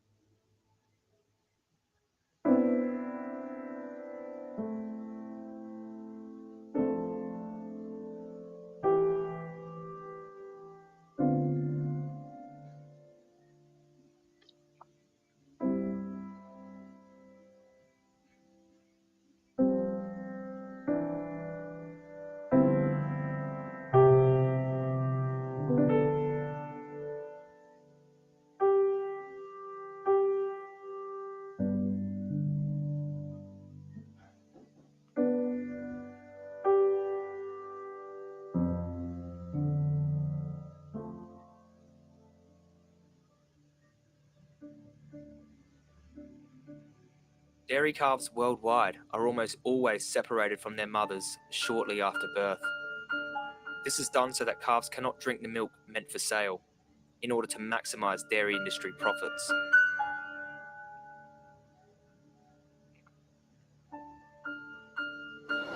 This cow here, over here, is standing over her calf because she knows what's coming. I think that she knows that they're going to take her baby.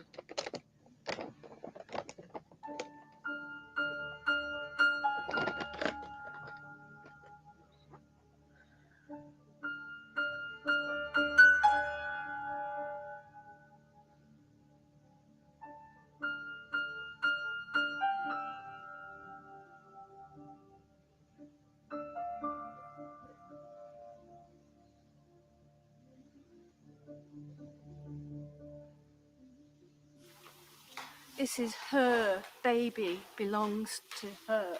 We have no right to do this.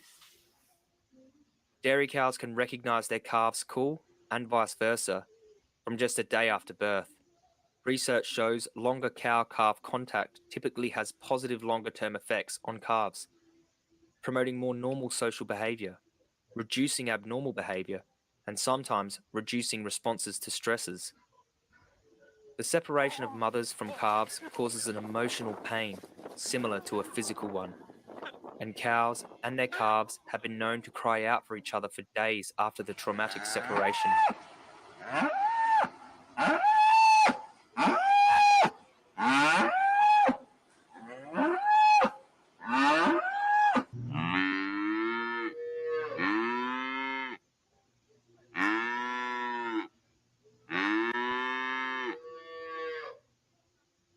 Female calves are reared in individual pens, usually until 6 to 8 weeks. However, it has been documented on UK farms that some calves have been kept in confinement for as long as 6 months, depriving them of much needed social contact. So these are the beautiful calves that have been taken from their mums. You can see that they've got these tiny hutches. We've checked their ear tags, they're about 4 months old, these calves, and in fact it's against the law to keep them in these hutches beyond 8 weeks. So you just imagine, you know, what it must feel like to them to just be isolated from their mums right from the word go. And this is it, they can't exercise, you can see they can barely move. They're kept, I don't know if you can see this, but it's pretty much deep in shit and mud here. This is just no life for any animal. It's they're getting to the point where they're finding it hard to turn around.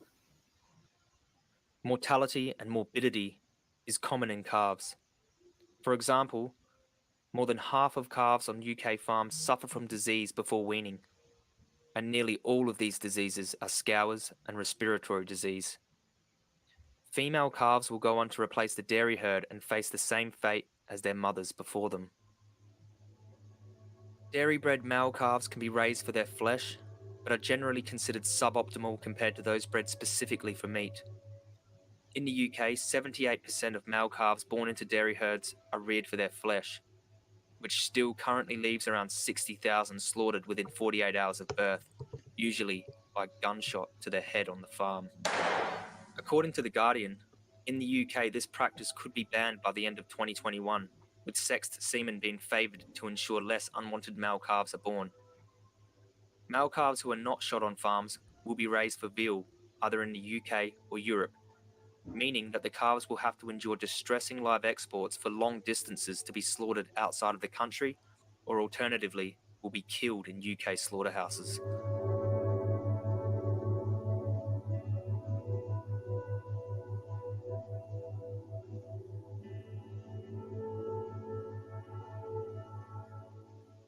In Australia, male calves in the dairy industry are either reared for their flesh or sent to a slaughterhouse at a young age to be used for veal or other processed meat products, or are also killed at birth. Calves in Australia can only be transported for slaughter if they are over 5 days old, fit and healthy, and the abattoir is within 12 hours. The alternative is killing them on the farm. The recommended methods of killing are a gunshot or captive bolt to the head. In the Australian Dairy Guidelines, blunt force trauma is accepted as a humane method of killing for calves who are less than 24 hours old. In the USA, there are around 450,000 veal calves, the majority of whom come from the dairy industry. Shockingly, 15% of US veal calves are killed at under 3 weeks of age, but most are fed a milk replacer and killed at a disturbing 3 months old. These are the infant victims of dairy. Around 10% of the beef herd are former male dairy calves, usually killed under 14 months of age. In Canada, typically young male calves are sent to an auction house to be sold to another farm known as a feedlot or grower. They'll spend about 8 months at the feedlot before being sent to the slaughterhouse. This one here on the right, I got for $50 because he probably, I don't know if you can tell, but he's a pretty small calf. Doesn't weigh very much at all. He might weigh 50 pounds. And the guy on the left, I got him for 100. Around 223,000 veal calves were slaughtered in Canadian federally inspected establishments in 2012, almost all of them born to dairy cows. However, new animal welfare rules, which prevent calves being transported for more than 12 hours without food, water, and rest, mean that many dairy farmers believe it will now be more economical to just kill male calves at birth. In the EU, there are around 6 million veal calves, and there is a variation in male calf outcomes across the countries. But one thing is for sure, they will all be executed sooner or later. Now, don't think that by just not eating the flesh of infant cows that you are not supporting veal production, as this disturbing industry only exists because of your financial support of the dairy industry.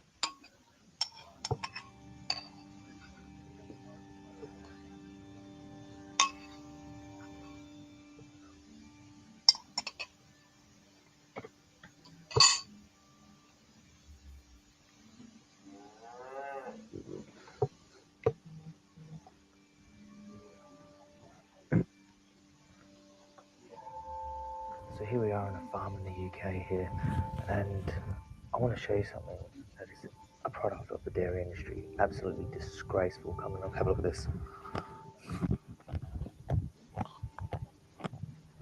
So this is a bin. This is where you put rubbish and garbage. And I want to show you who's in here.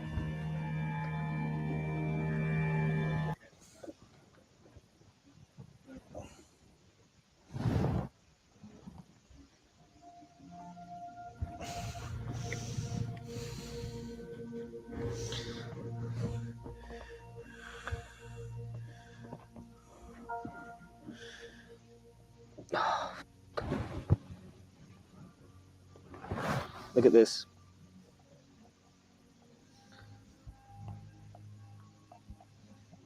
Look at this little angel here.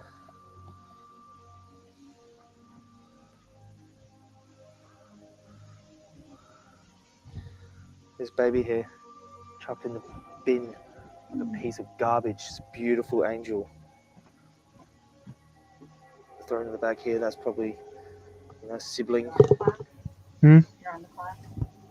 I mean, yeah. Oh, okay. Oh, absolutely fucking horrible. Haven't had a good idea. Did you get a call? Supposed to be so busy out there. I'm in the UK right now. Yeah. I'm in the UK right now. So, like, people say it doesn't happen here. This is exactly what happens in the dairy industry. In the UK, in Australia, all around the world. People, you gotta be responsible. In the UK, calves under 2 months old can be castrated without anesthetic. Kind of we're gonna go through. I mean, do you think that they're gonna Dairy castration happens on the farm? inform The age of them castration is often discussed, and of the practices that they recommendation do is legally as early as possible. / legally The 3 main methods of castration include if they were to voluntarily go in? bloodless castration, using a device kinda such have as to a sneak Ritchie in nipper or Bodizo. These are to get used the to crush the tube leading from the testicles to the penis and the surrounding vessels, which leads to loss of blood supply to the testes. I just want to make sure that I've got before I press. No, they're not coming off. You're just crushing it. Go for it.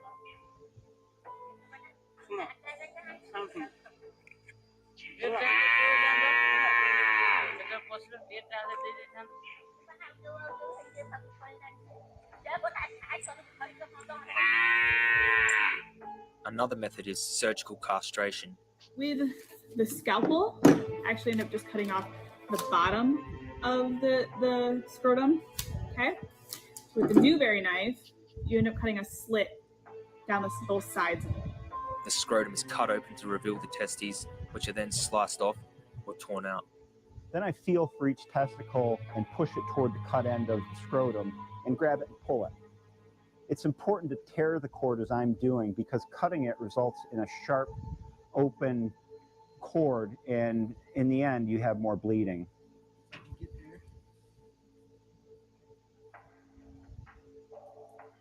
You want to pull straight back. So there's not a little pocket.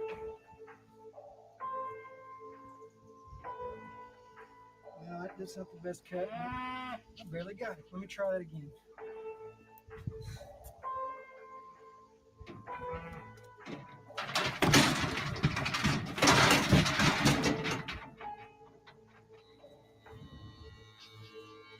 You don't want to leave a little pocket. And you get a hold. And finally, the rubber ring method. So I don't have any of the bands here today, but there's these little green rings you put on here. They're elastic. And basically you stretch this out and then you pull the testicles through here and then you let go and that band will cut off circulation to those testicles and they eventually fall off. Got it?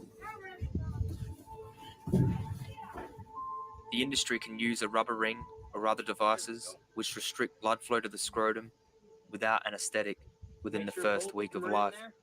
1, 2, just pull it off, see? In Australia, according to the Dairy Welfare Standards and Guidelines, calves less than 6 months old can be castrated without pain relief. See what's in the bag. All right. Like a nice appetizer tonight. Disbudding, or dehorning, is the removal of the horns of dairy cattle via heat cauterization,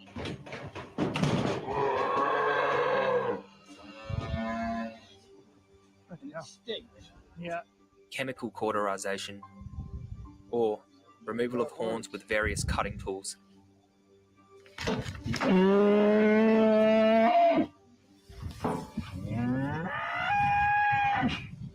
It is claimed by the industry to reduce the risk of injury to other cattle and workers, and during transport to slaughter facilities is claimed to reduce the bruising of carcasses meant for sale. All methods of disbudding and dehorning are used in most countries worldwide and cause serious pain and distress, even when pain relief is used. In the UK, although it is required to use pain relief for certain methods of horn removal, calves can be disbudded via chemical cauterization without any anesthetic at all in their first week of life. Chemical cauterization involves the application of caustic paste to prevent the growth of horns. The use of chemical cautery poses a risk of serious tissue damage. It has been reported that calves have been blinded by cautery paste when they have been allowed out in the rain soon after its application.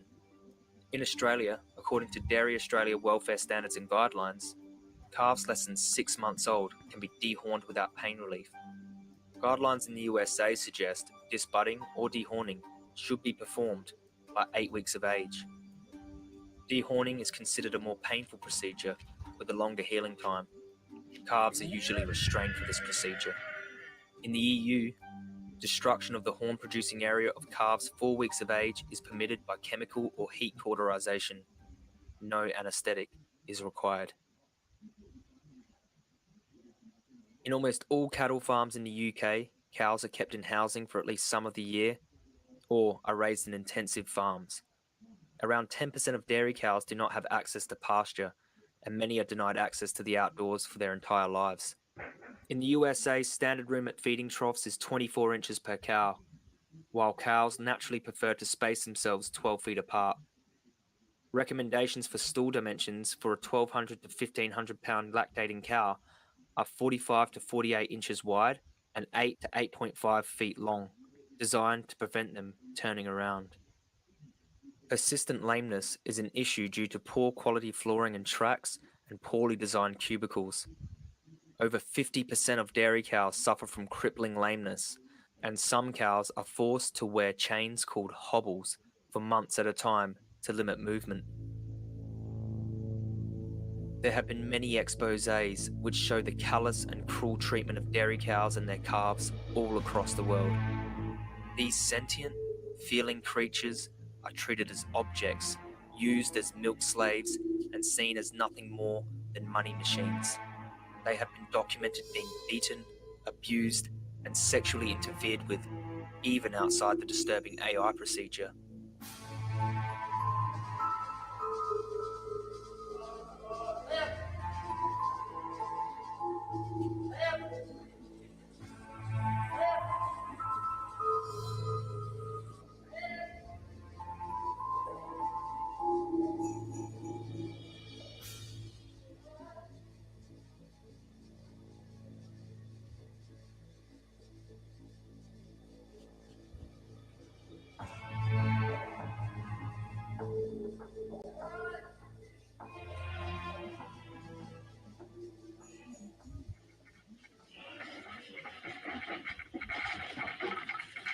Imagine molesting your victims before you artificially inseminate them and then send them to slaughter once they're no longer useful. Truly, isn't nature beautiful? Love In the humanity. US, the transport of cattle to slaughter is largely unregulated and stressful. Stricter rules on transport apply in other countries like the EU and Canada, but are still poor. For example, the EU only requires that cows are fed and watered once in a 24-hour period.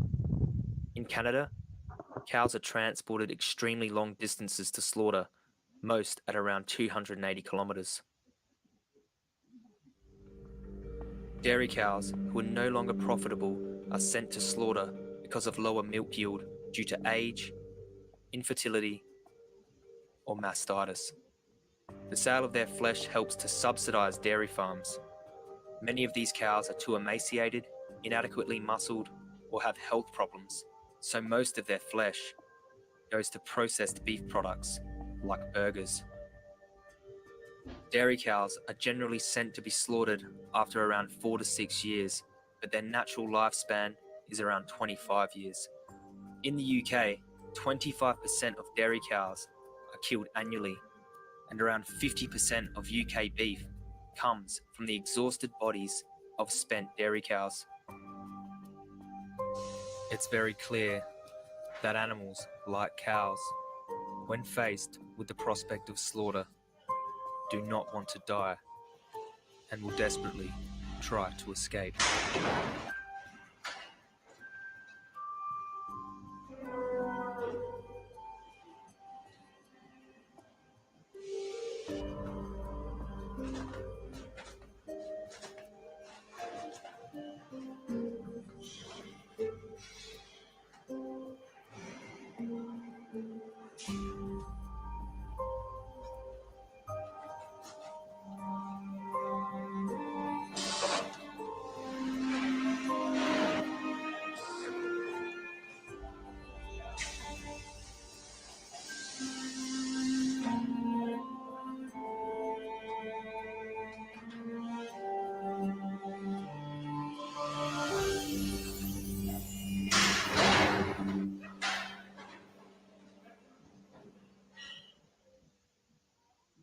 Okay, so these are spent dairy cows in here, exploited mothers, and what happens is when they don't produce milk anymore, when they're not financially viable for the farmer, they send them all to get killed here. No matter what dairy farm it is, they send them all to get killed here. When you go to a cow slaughterhouse, cattle slaughterhouse, a lot of the cattle that come in are spent dairy cows, so they've had their children taken off of them.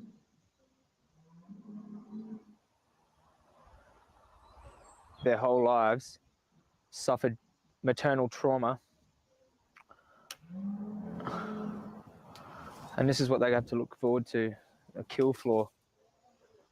They're probably walking in there and they can,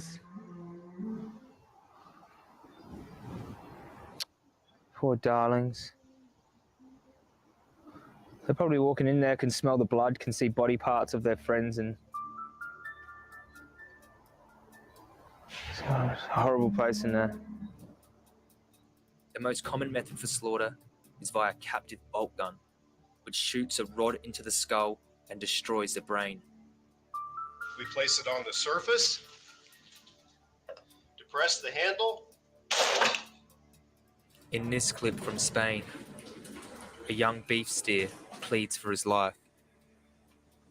These peaceful, Gentle beings beg their killers for mercy, but aren't shown any at all.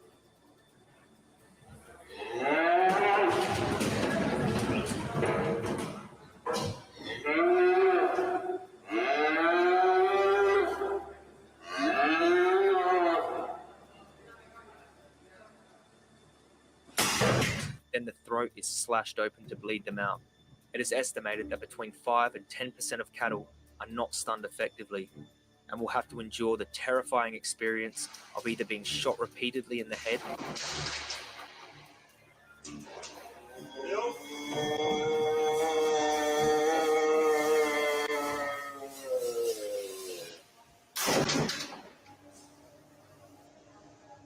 being hung up by the leg, which often dislocates the hip bone under the animal's immense weight, and then having their throat cut and blood drained whilst fully conscious. Another shocking fact is that around 150,000 dairy cows are slaughtered while still pregnant in the UK each year.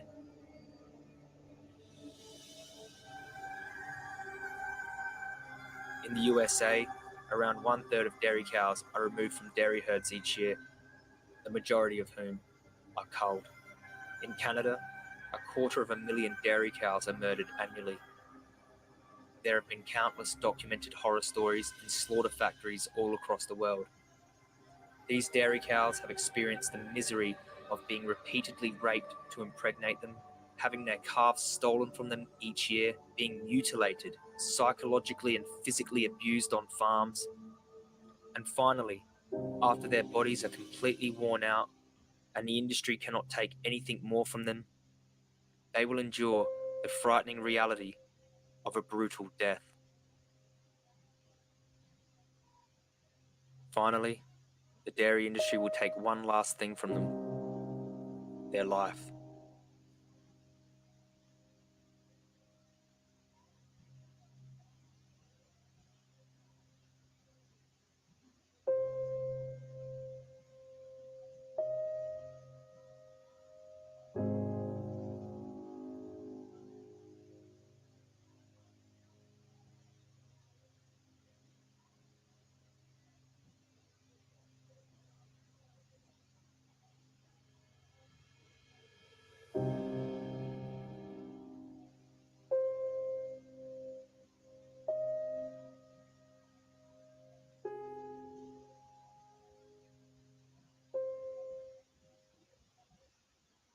The dairy industry relies heavily on false claims about the health properties of their product.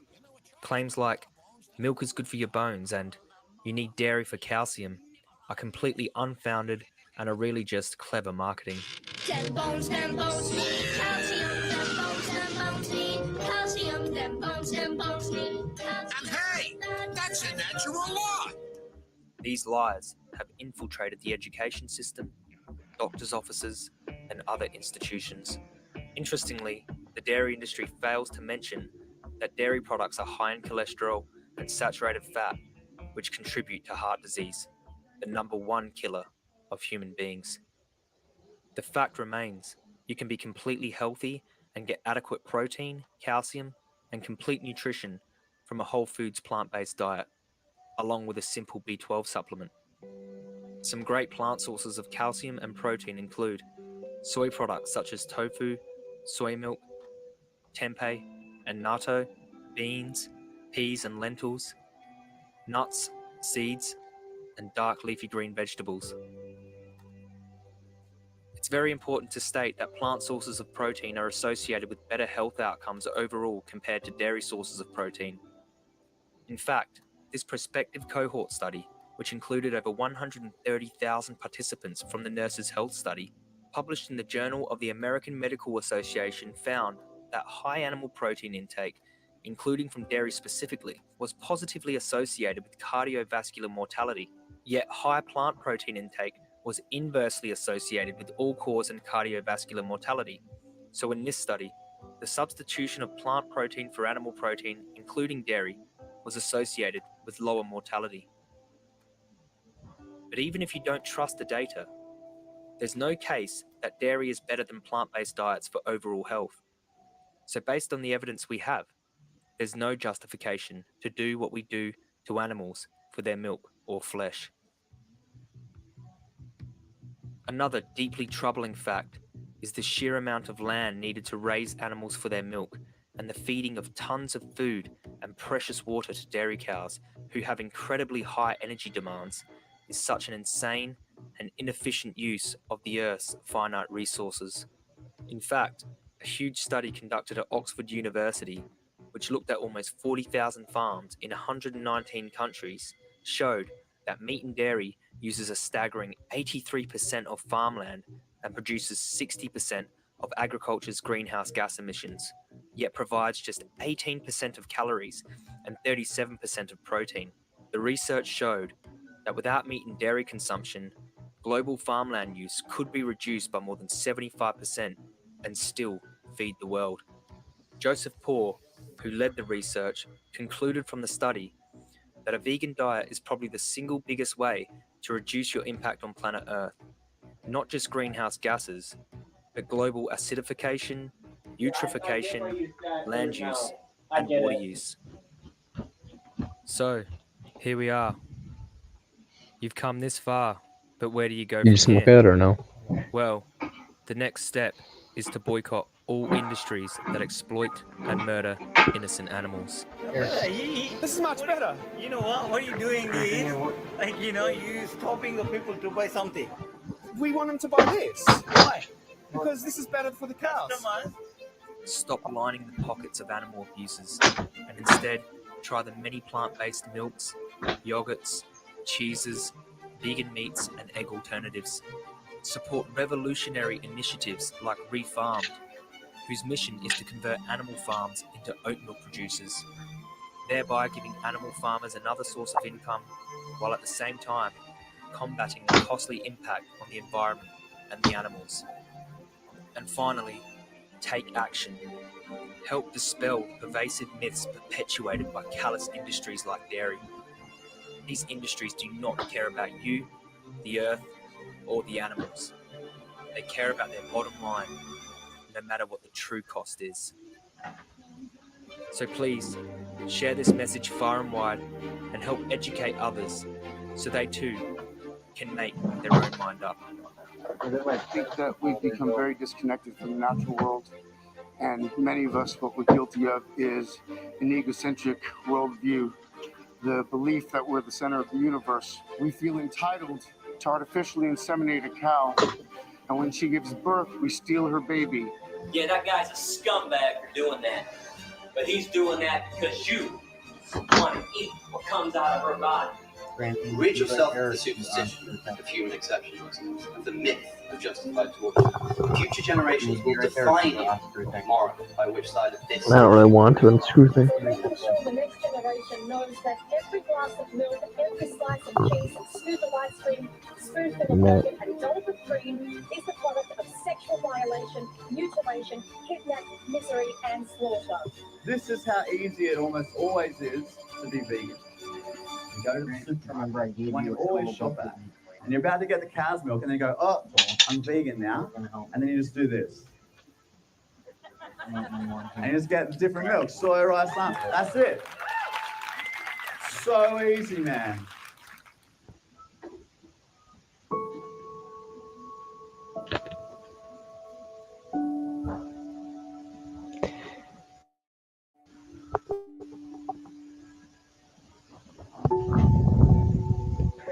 Nah, it's okay, Spirit Oyster. Most people don't realize that the dairy industry is as fucked as it really is. So most people just think that like they hear about it a little bit, maybe fucked, and like, oh yeah, it's a little worse than beef industry, whatever, man.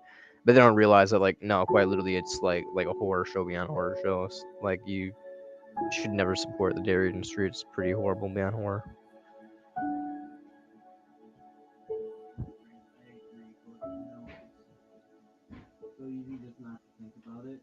I know it's easy not to think about Colin, but that's the same with everything. It's easy for a rapist not to think about the victim's perspective. That's why they...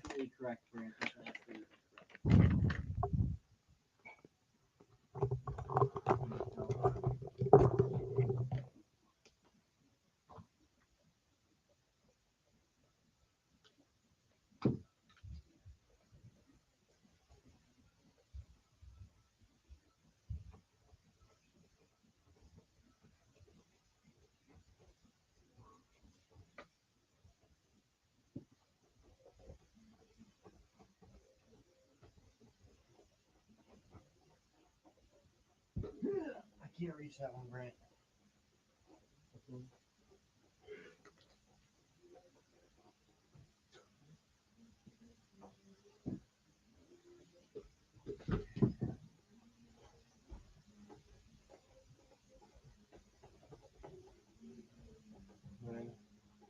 Throw it in there, zip it up.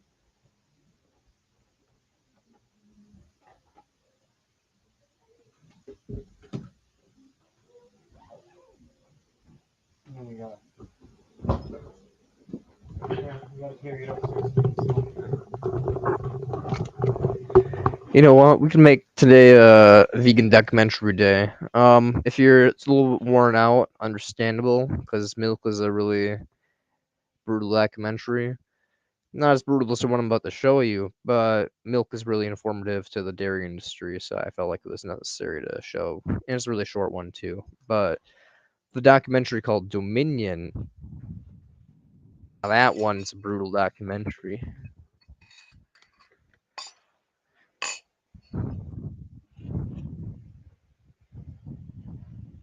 Or is it Earthlings? No, it's Earthlings.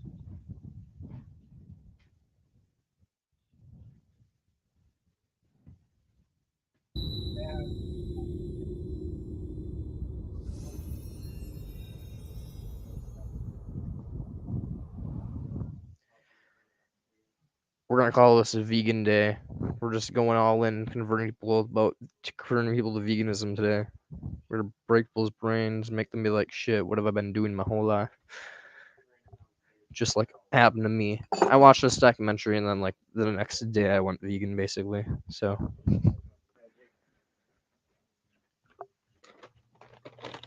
Ready, Brent? Sitting the tailgate for us. Oh my God, Marco, I know you've been there.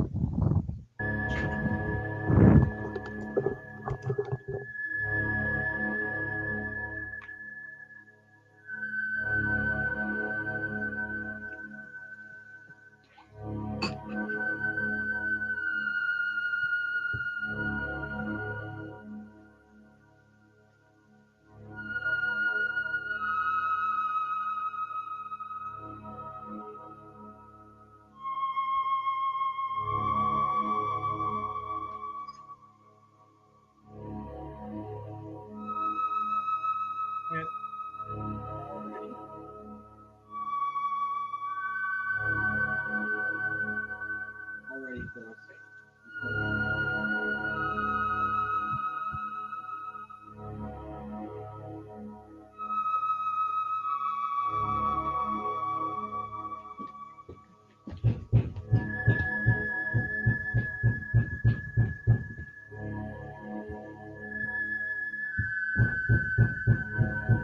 Since we all inhabit the earth, all of us are considered earthlings.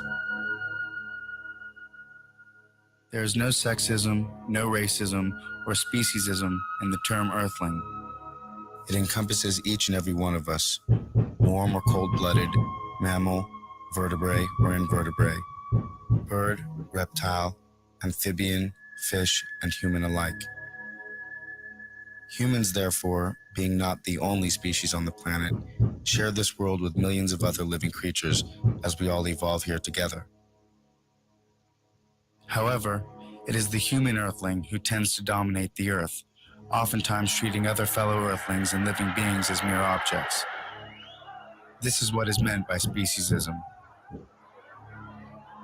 By analogy with racism and sexism, the term speciesism is a prejudice or attitude of bias in favor of the interests of members of one's own species and against those of members of other species. If a being suffers, there can be no moral justification for refusing to take that suffering into consideration.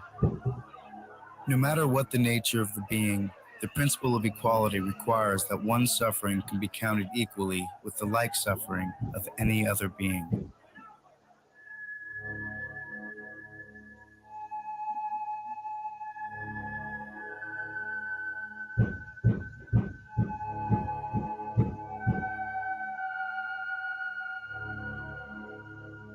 Racists violate the principle of equality by giving greater weight to the interests of members of their own race when there's a clash between their interests and the interests of those of another race.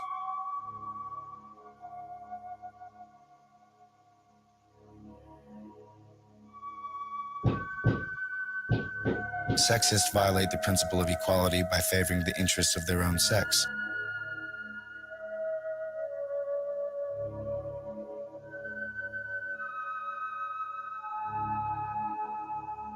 Similarly, speciesists allow the interests of their own species to override the greater interests of members of other species.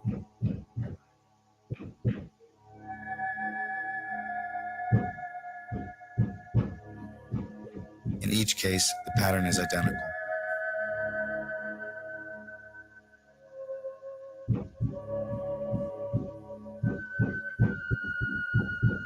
Though among the members of the human family we recognize the moral imperative of respect, every human is a somebody, not a something.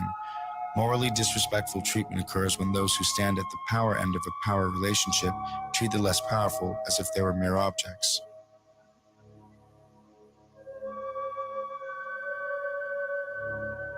The rapist does this to the victim of rape, the child molester to the child molested, the master to the slave. In each and all such cases, humans who have power exploit those who lack it. Might the same be true of how humans treat other animals or other earthlings? Undoubtedly, there are differences, since humans and animals are not the same in all respects. But the question of sameness wears another face. Granted, these animals do not have all the desires we humans have. Granted, they do not comprehend everything we humans comprehend. Nevertheless, we and they do have some of the same desires and do comprehend some of the same things. The desires for food and water, shelter and companionship, freedom of movement and avoidance of pain. These desires are shared by non-human animals and human beings.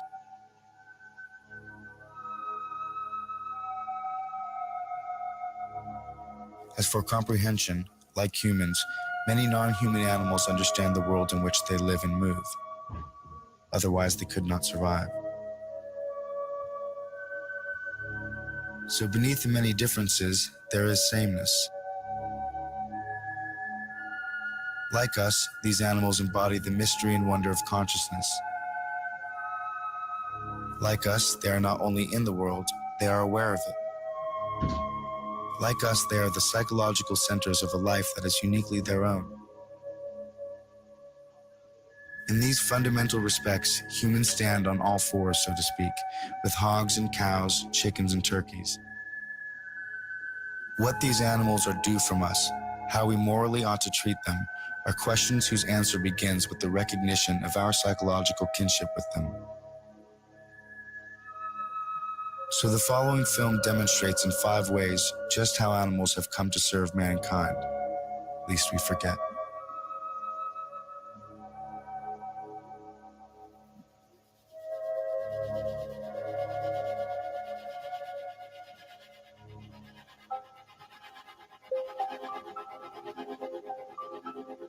Nobel Prize winner Isaac Bashevis Singer wrote in his best-selling novel, Enemies, a Love Story, the following. As often as Herman had witnessed the slaughter of animals and fish, he always had the same thought.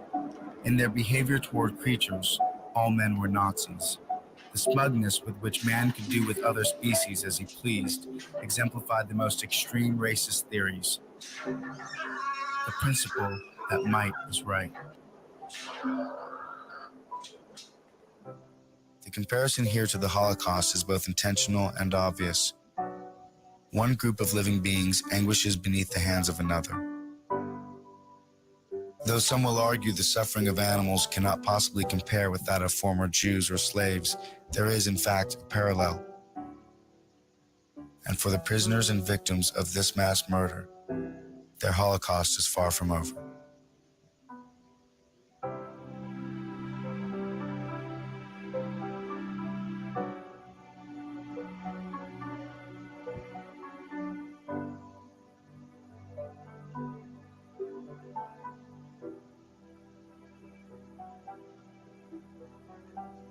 In his book, The Outermost House, author Henry Beston wrote, We need another and a wiser and perhaps more mystical concept of animals.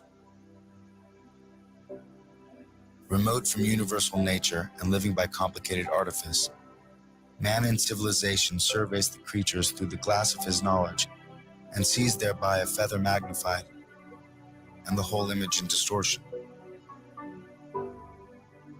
We patronize them for their incompleteness, for their tragic fate of having taken form so far below ourselves. And therein we err, and greatly err. For the animal shall not be measured by man. In a world older and more complete than ours, they move finished and complete, gifted with extensions of the senses we have lost or never attained.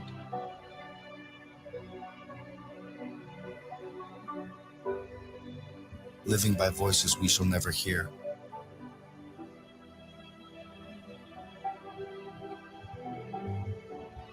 They are not brethren. They are not underlings. They are other nations, caught with ourselves in the net of life and time, fellow prisoners of the splendor and travail of the earth.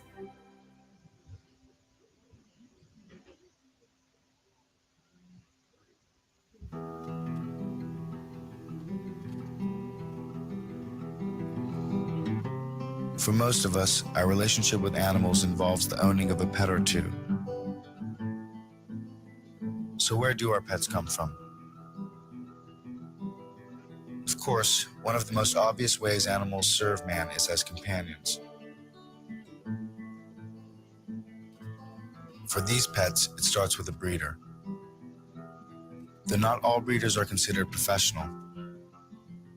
In fact, in this profession, just about anyone and everyone can be a breeder. For pet stores, most of their animals are acquired from puppy mills, even if they may not know it.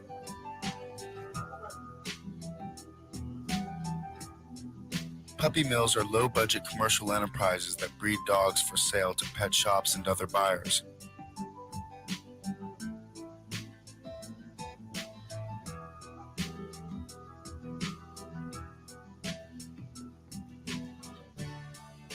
They are often backyard operations that expose animals to filthy, overcrowded conditions with no veterinary care or socialization.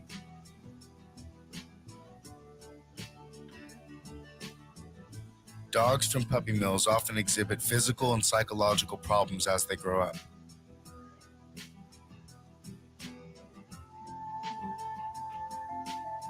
Strays, if they are lucky, will be picked up and taken to a shelter or pound where they can only hope to find a new home again.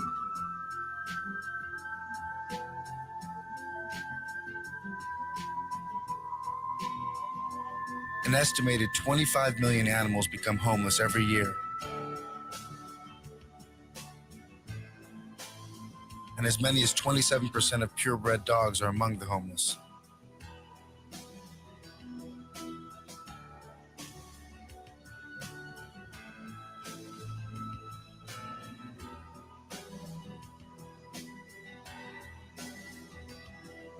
Of these 25 million homeless animals, an average of 9 million die on the streets from disease, starvation, exposure, injury, or some other hazard of street life. Many others are strays, some of whom were presumably dumped in the streets by their caretakers. The remaining 16 million die in pounds or shelters that have no room for them and are forced to kill them. A good thing, but still a tragedy that they were birthed to begin with. Sadly, on top of all this, almost 50% of the animals brought to shelters are turned in by their caretakers. Humans really are cruel. Many people claim they don't visit shelters because it's depressing for them. But the reason animals are crowded into such dreary places as these is because of people's refusal to spay or neuter their pets. Would you by chance help me move in? Nothing since the door?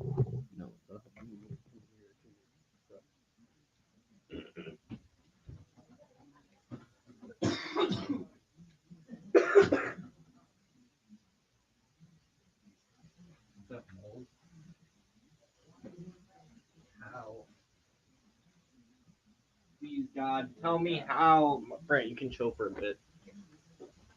Chill.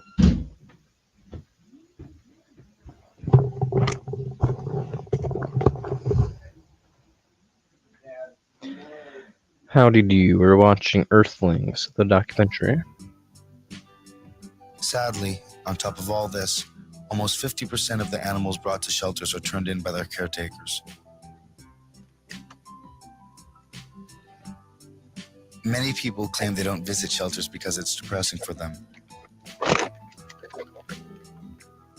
But the reason animals are crowded into such dreary places as these is because of people's refusal to spay or neuter their pets. Several pet owners feel, particularly men for some reason, that neutering a pet emasculates the owner somehow. Or they may just want their children to someday experience the miracle of life, so to speak.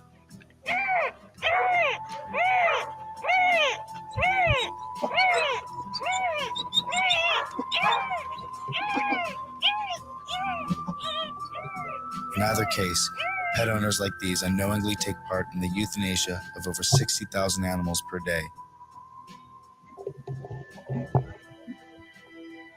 Euthanasia, generally defined as the act of killing painlessly for reasons of mercy, is usually administered by an injection in the leg for dogs and sometimes in the stomach for cats.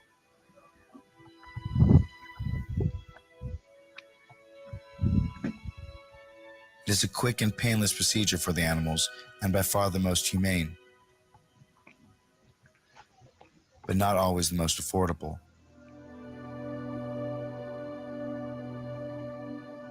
Due to the increase of euthanasia in shelters and the growing constant demand for drugs like Euthasol, some shelters with budget constraints are forced to use gas chambers instead.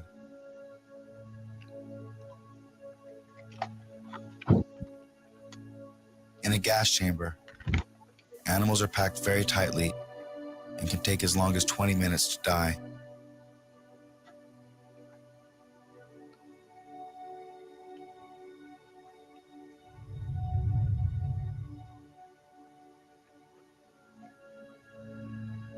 It is by far less merciful, more traumatic and painful, but the procedure is less expensive.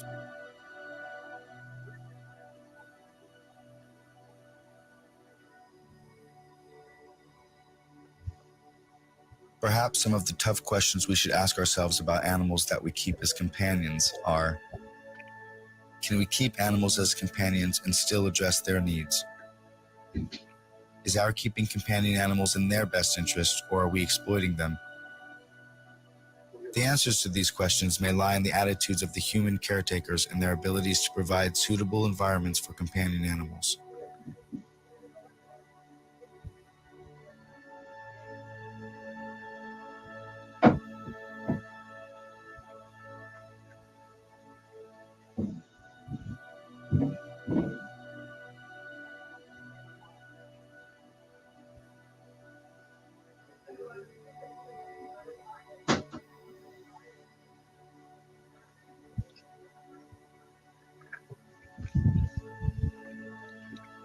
Most human beings are speciesists. This film shows that ordinary human beings, not a few exceptionally cruel or heartless humans, but the overwhelming majority of people, take an active part, acquiesce in, and allow their taxes to pay for practices that require the sacrifice of the most important interests of members of other species, in order to promote the most trivial interests of our own species.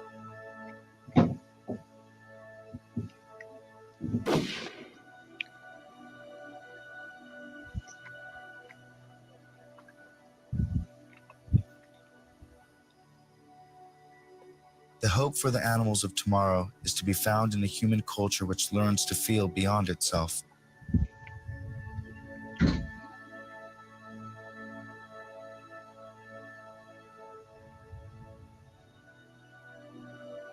We must learn empathy.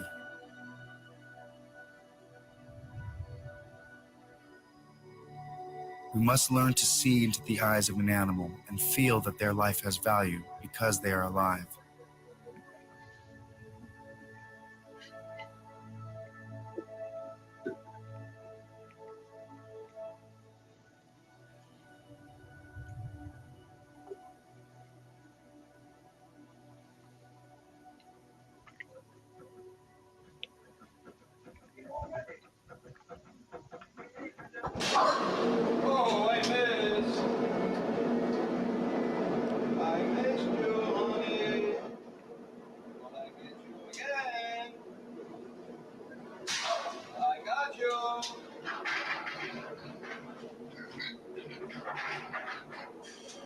What happens in slaughterhouses is a variation on the theme of the exploitation of the weak by the strong.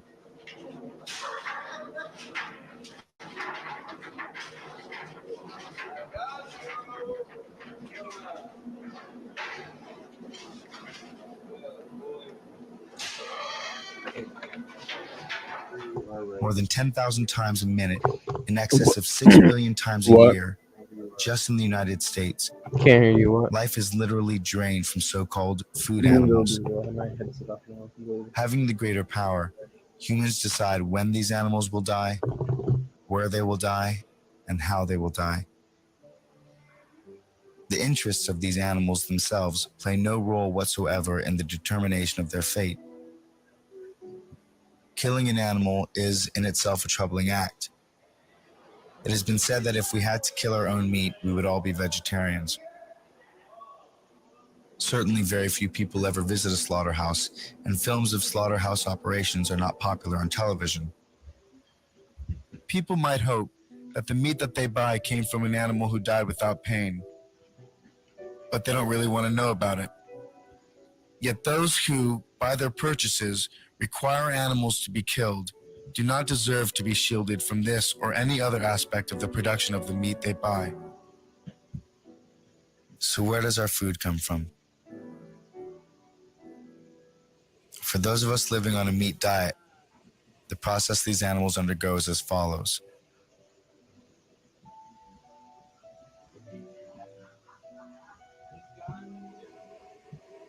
For beef, the animals are all branded.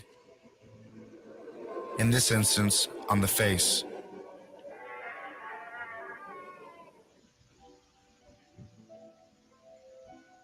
Dehorning usually follows, never with anesthetic, but rather a large pair of pliers.